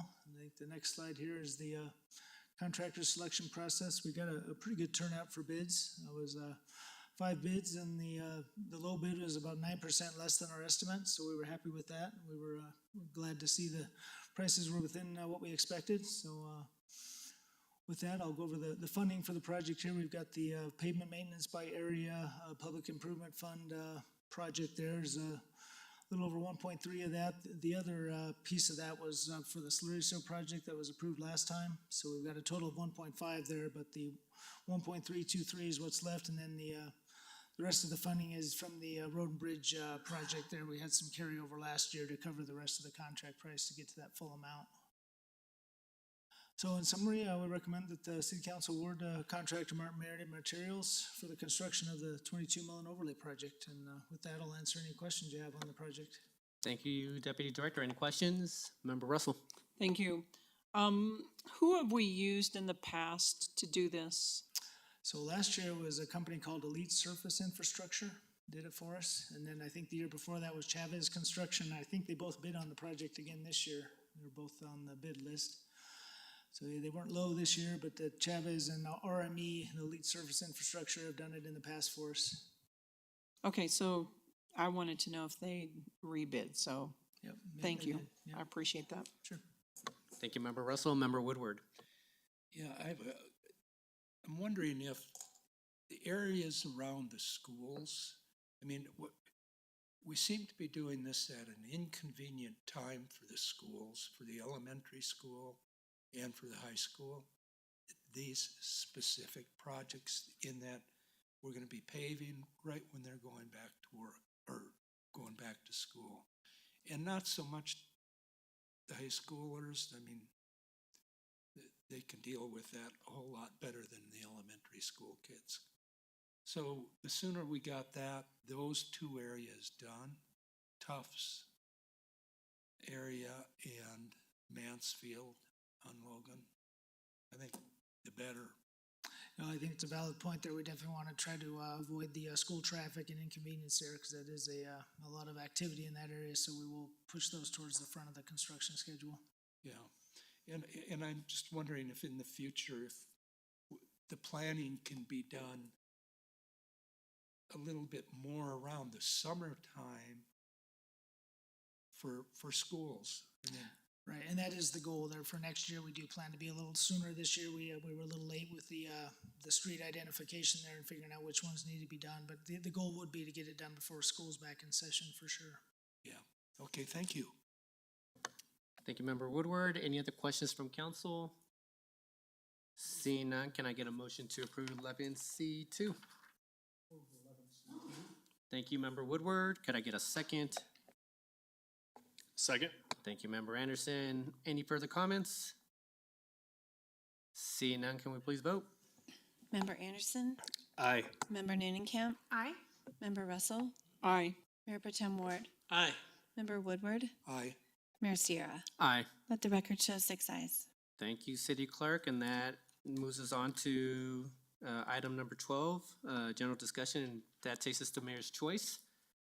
And I think we should probably just begin with where we left off on the third agenda item during study session. I don't see Director Loh, but I'm not sure if we really need her for this portion of the conversation, but City Manager Lewis or? She is online. Oh, she is, okay. Perfect, so we have we have Director Loh online, but let me just get back to that portion of it. We're still obviously trying to figure out how to cut 1.5 million or how to make up the difference here. Or at least give direction here before moving into the month of August. But anyone want to start us off in terms of where we need to look at? So Mayor Pro Tem. Do we have consensus on fiber? I think we do. That was the one item that I believe that we do have consensus on, that that 500,000 is something that we can potentially remove as part of the budget. So we can shoot for a new target slightly lower now. That would be 1 million, yes. Yeah, So, 1 million. All right. so now let's discuss how to get to that 1 million. And I guess I'll add this. My concern, I understand the new projects. The Old Hampton, South Broadway projects, those are grants that we're basically setting aside to basically put our name in the hat for those grants. If we were to remove that portion, and I guess that portion is now 1.8 million, at least for Old Hampton. My concern is that we will potentially lose that grant opportunity if we were to strip those. And I don't want to put us in that situation yet. That's my personal preference. I would like to look at other areas. Member Russell. The truth is, if next month we realize that we're not getting the grant, that takes care of it right there. We don't have to make any more cuts. That's exactly right, Member Russell. Member Noonenkamp. Thank you, Mayor. Can I ask a question of Director DeAndre, actually, on a couple of these? I just want to make sure I'm really clear about what we're committing to. As I mentioned earlier, I want us to be able to secure as much free funding as possible, and I agree with the mayor that we should seize those grant opportunities, but I am aware that there are some year two costs that I want to just have a full understanding of what we're committing ourselves to. Specifically on the Old Hampton Complete Streets, that project is well underway with the steering committee and the EDDA. So I'm curious, I see that there's a year two request of 7.3 million. Is it just a 2-year? I don't have the chart in front of me, or is it a multi-year? Can you give me clarity there? Sure. So the first project that we're currently undertaking is to do the underground utilities. So we're going to replace the water, sanitary sewer, and storm sewer, and that's the design that's currently occurring. We did do some outreach with the Community Advisory Committee, as well as some of the businesses around there to work on kind of our application for this grant process. So our intent is to finalize those plans by the end of 2022 and build the underground infrastructure in 2023. If we were to get this grant, it's really for the above ground stuff, so for the pavement surface and above. So again, we'll know that probably within the next month or so. Then we would go into design in 2023, construct those above ground improvements in 2024. So it's almost like a 2-phase project. So we're moving forward with the utilities. Then the question is, do we move forward with the above ground stuff, what we call the Complete Streets project, if we were to get the grant? Does that help? It does. So the 1.8 million, is that essentially just for the utility portion? No, that's just our match. So we're required through this technical, the TIP program is to, at minimum, dedicate 10% of local match to the matching amount for federal funds. So with the complete, for the Old Hampton project, we're dedicating about 20%. And on the South Broadway, we're doing about 12%. So that's what that dollar amount is, just for the match amount. Then we would go into the total of, which is about 9.5, breaks up into design, which is roughly about $1 million, and then the remainder is for the construction. So the amount that you see in 2023 is truly for the match, and then we'll break that up to initiate the project. So if we're not able to secure the 7.3 million next year for the second phase of the project, but we did receive the grant for this initial match, would we be able to complete at least phase one, all of the utility work? The utility work is already paid for, or funded. So through the water, sewer, and sanitary sewer, we also used quite a bit of ARPA funds. So that was a big chunk of our ARPA funds, and we put it towards this project. So that project, the utilities are already funded. It's then the above ground stuff that's really in question with this grant. And I'm sorry, Mayor, I have a couple more questions. I'm sorry. You know, just a few $1 million we're talking about. I'm trying to get it right. For both South Broadway and Old Hampton, if we don't receive the funding, A, are there going to be any sunk costs for the city? And then B, what is the plan for the funding next year? Assuming we took on this project, assuming that we would be able to secure the funding, give me an idea of what we're thinking.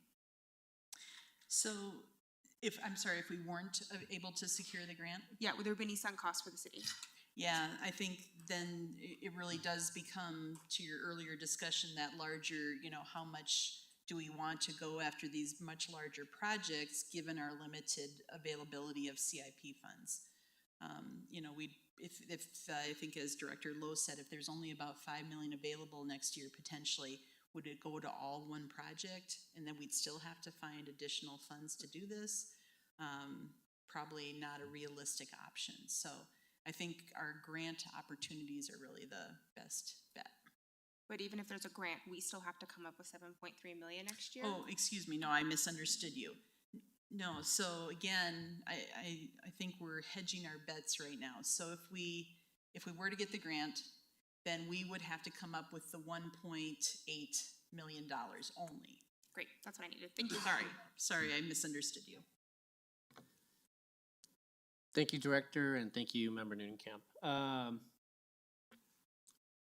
Mayor Pro Tem. Having heard that, I think this budget line represents a pretty good investment in the city's future, and I'm comfortable budgeting for it. I would like to point out, as I did earlier, that I think we may be trying to solve a problem that we don't actually have. I just want to go over the year-to-date 2022 financials that we got at the beginning of the session tonight. We have in our unrestricted reserve right now, which is 16.7% of total revenue, year-to-date 2022, $9.46 million. Above and beyond that number, in the unassigned fund balance, which is money that we could spend today in full compliance still with the city's reserve policy and without dipping into our reserve, $5.61 million. The gap that we're being asked to fill is $1 million. Why don't we just fill the gap with the unassigned fund balance? Thank you, Mayor Pro Tem. That is a reasonable option considering where we're at tonight. Again, it's not a decision that we're setting in stone tonight. It's still something that we could talk about over the next couple months. But without any other viable options that I have heard, at least consensus-wise, that is something that I can get behind. So, anyone want to chime in as well? Member Anderson. I mean, I think if we can utilize those funds in compliance with our ratcheting and sliding policy, that's exactly what the policy is for. And so it's not just, to me, it's not just that we can, it's that that's what our policy says we actually should do, right? And so that's the only way for me, I'm getting there, I'm gonna be able to get there on these complete streets projects is because I'm not comfortable, obviously if I get outvoted, I get outvoted, but I'm not comfortable reducing 1 penny off of the 3 million for the pavement maintenance area. But if we can do that, and also in keeping with our rationing and sliding policy, fund these other projects with additional money from the unassigned fund balance, let's do it. Thank you, Member Anderson. Anyone else? Mayor Pro Tem? I think it does comply with the ratchet. It gives us still $4.6 million to ratchet up, which is more than we normally would. My recommendation at the end of the cycle would be to sweep half, but I'm not sure we decided on an exact number. But simply taking $1 million off of that excess, I don't, according to my recollection of ratcheting and sliding, does not fly afoul of that policy. Anyone else? Member Anderson? I was just gonna, if we could get, we're just kind of shooting from the hip here, if we could get some analysis from the finance department on whether doing that would comply with our rationing and sliding policy, then, tentatively move forward with this pending that analysis. Yeah, I'm doing math in my head, so it probably would be best to get it from Director Loh. We're not asking for that information tonight, but into the future, but is there any trepidation about pulling from the unassigned fund balance as a direction tonight? Mayor, if there's no other comments, can I make a quick comment? That's fine. You'll be glad to know I don't have a concern, but I do want to, for full transparency, let you know that in order to fund any of the enhancements, some of which you all have identified during the budget process that you heard from directors, we do plan on using the unassigned fund balance, particularly for those requests that are one-time. Because the majority of the unassigned fund balance is made up of excess from previous year's operating budgets, we think that using the unassigned fund balance for one-time requests is a prudent use of funds. And so I just want to let you know that while this 1 million shouldn't negatively affect our ability to do that, that we do plan on asking for that as part of the budget process. Thank you, City Manager. Member Noonekamp. Yeah, I'm happy to weigh in here, and I appreciate the city manager's comments because that's where my hesitation comes, is I know it looks like, oh man, we have this giant pot of money, let's start spending it, but I'm hesitant to do that without the context of all the other needs and all the other things that are happening simultaneously. So I am comfortable providing the consensus so that we can get somewhere tonight, knowing that this frees us up to go to the public hearing step, and then it will come back to council. And when it does come back, we will have more information on some of these grants that are outstanding. And I'm the first to say that I want a policy around that money, and I want to have a policy for how we spend it. But I just want us to also be careful, not knowing what other purposes that money could have, and to also be clear that we do have capital improvement fund for a reason.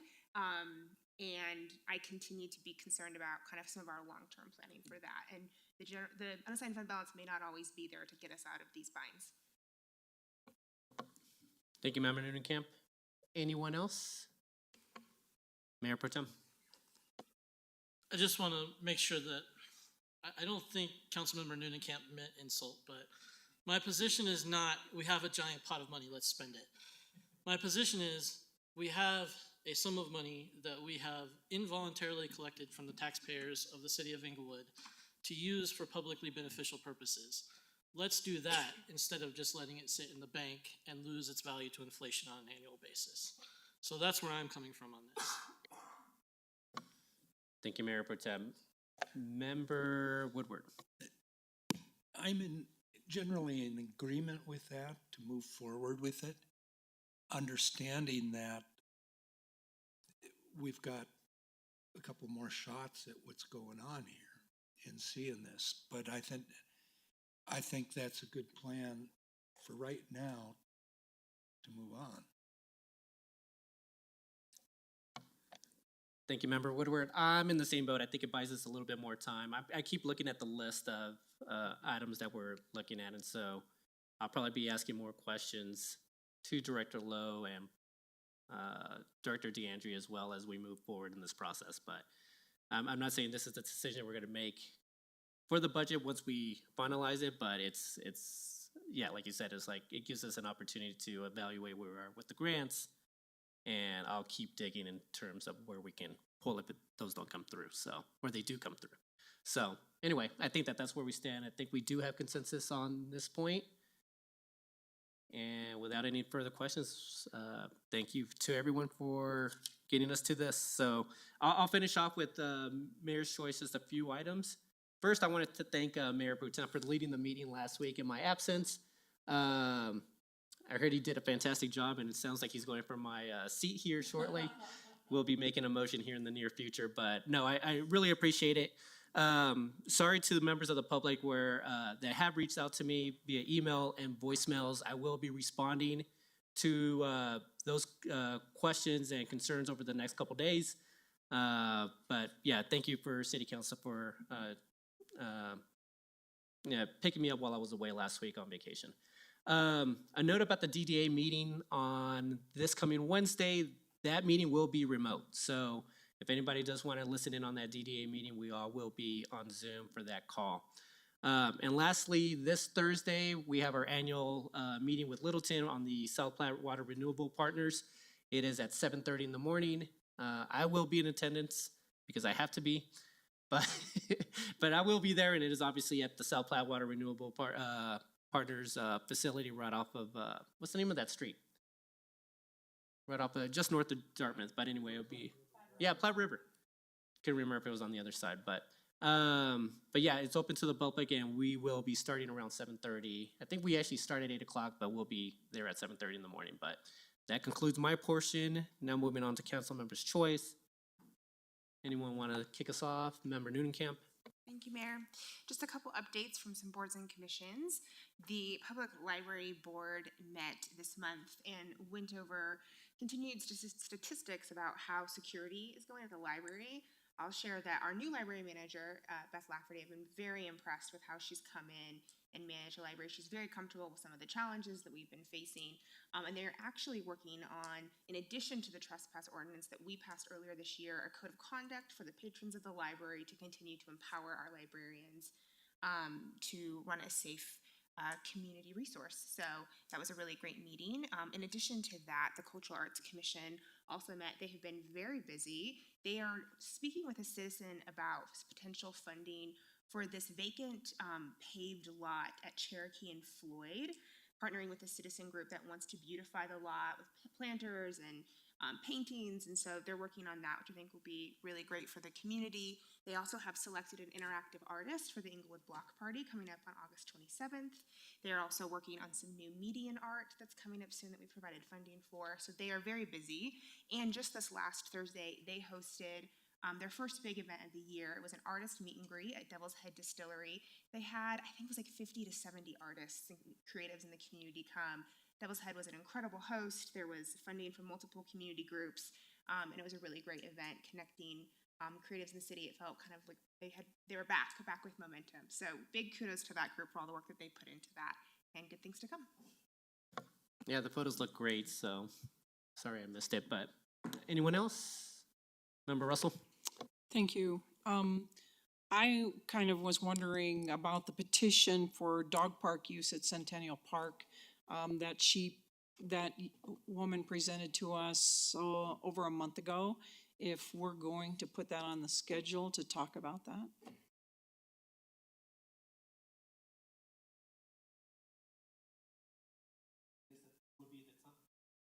I guess this would be the time to discuss that, right, Member Russell? So that was back in June, if I remember correctly. I think so. Okay. So I'm trying to think back. So I do recall the signatures and just the fact that obviously they wanted to reopen it up to off-leash dog parks like it was before, because now it's no longer off-leash. Right, and I don't, I think that's true. They wanted to, clean up after the fishermen too. I mean, I would have to go back and listen to that. I just wondered if it was something that, I think we should decide what we're gonna do, whether we're gonna discuss it or not. We don't have to discuss it tonight. But I think out of deference to them asking. So, No, I appreciate that, Member Russell. If you wouldn't mind, can we add that as a member, or mayor's choice for next Monday's meeting? Just because I do want to go back and look through my notes. yeah, that'll be Okay, fine. so I'll add it as mayor's choice for next Monday night, which I think is the first or second. Okay. Okay, and then I have a question, and I'm very upset about this. I want to know why this council was not notified that our partners were seeking to divest themselves of their ownership in the wastewater treatment plant. Why haven't we heard that?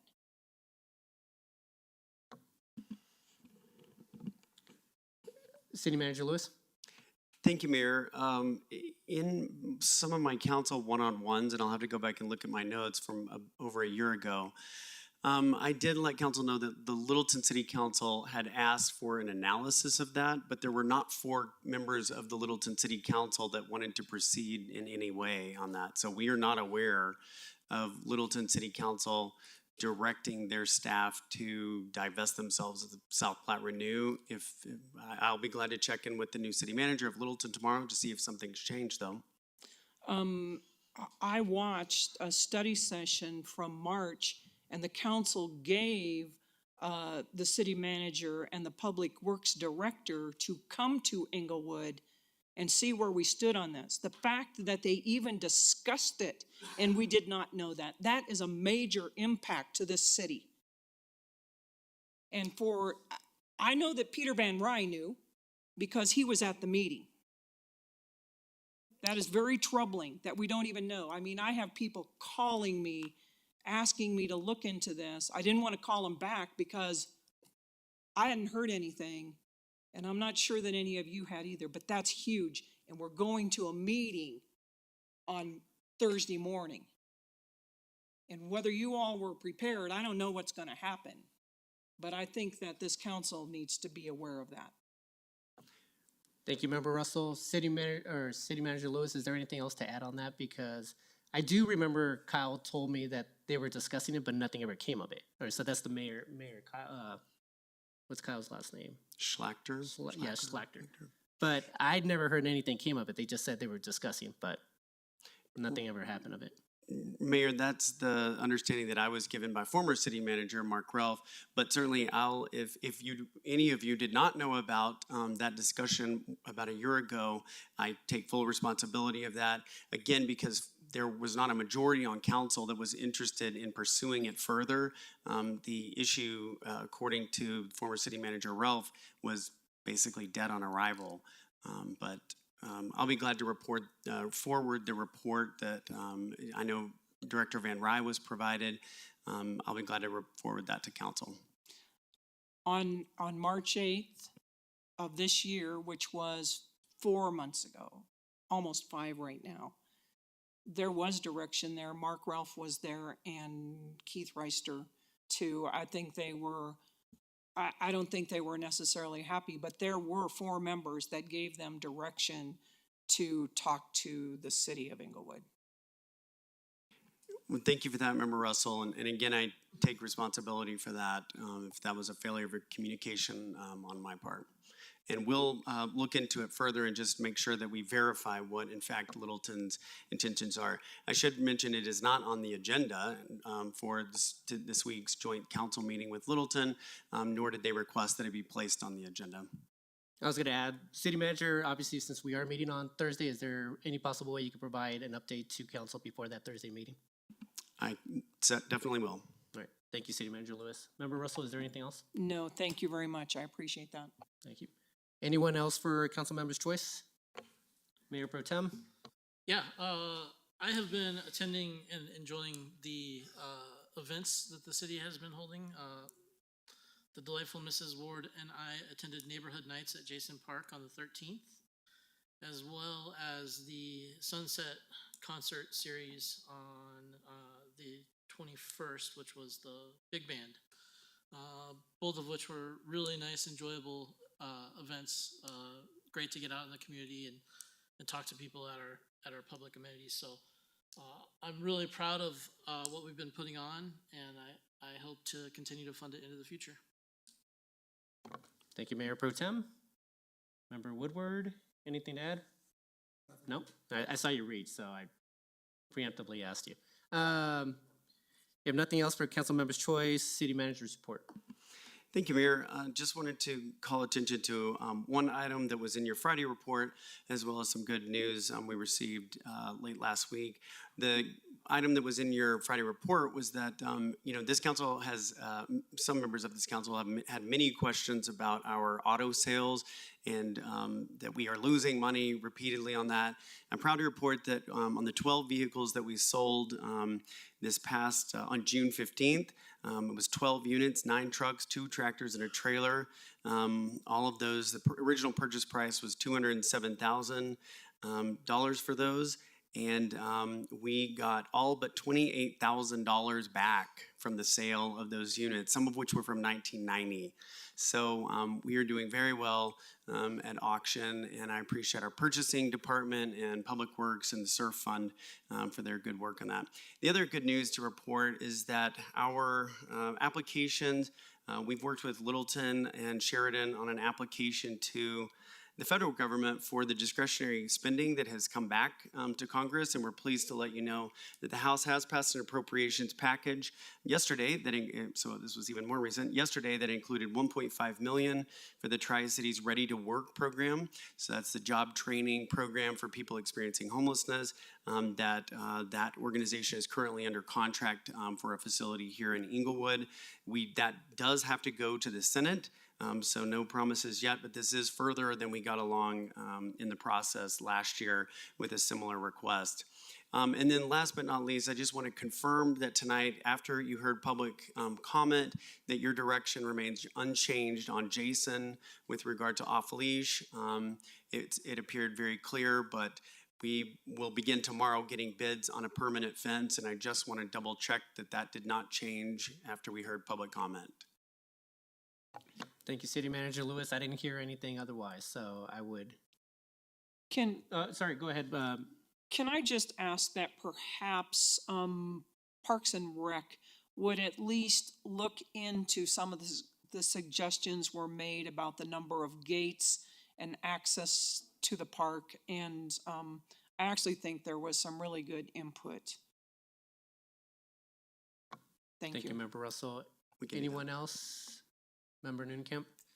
Yeah, and I asked this question of Director Underhill, but I do think clarification, especially in light of Mr. Kelly's comment, is with the new gates to ensure that it will be clear when they are open, when they are closed, what that process will be, I think is really important to ensure folks know that they can access it, they don't have to open the gate themselves.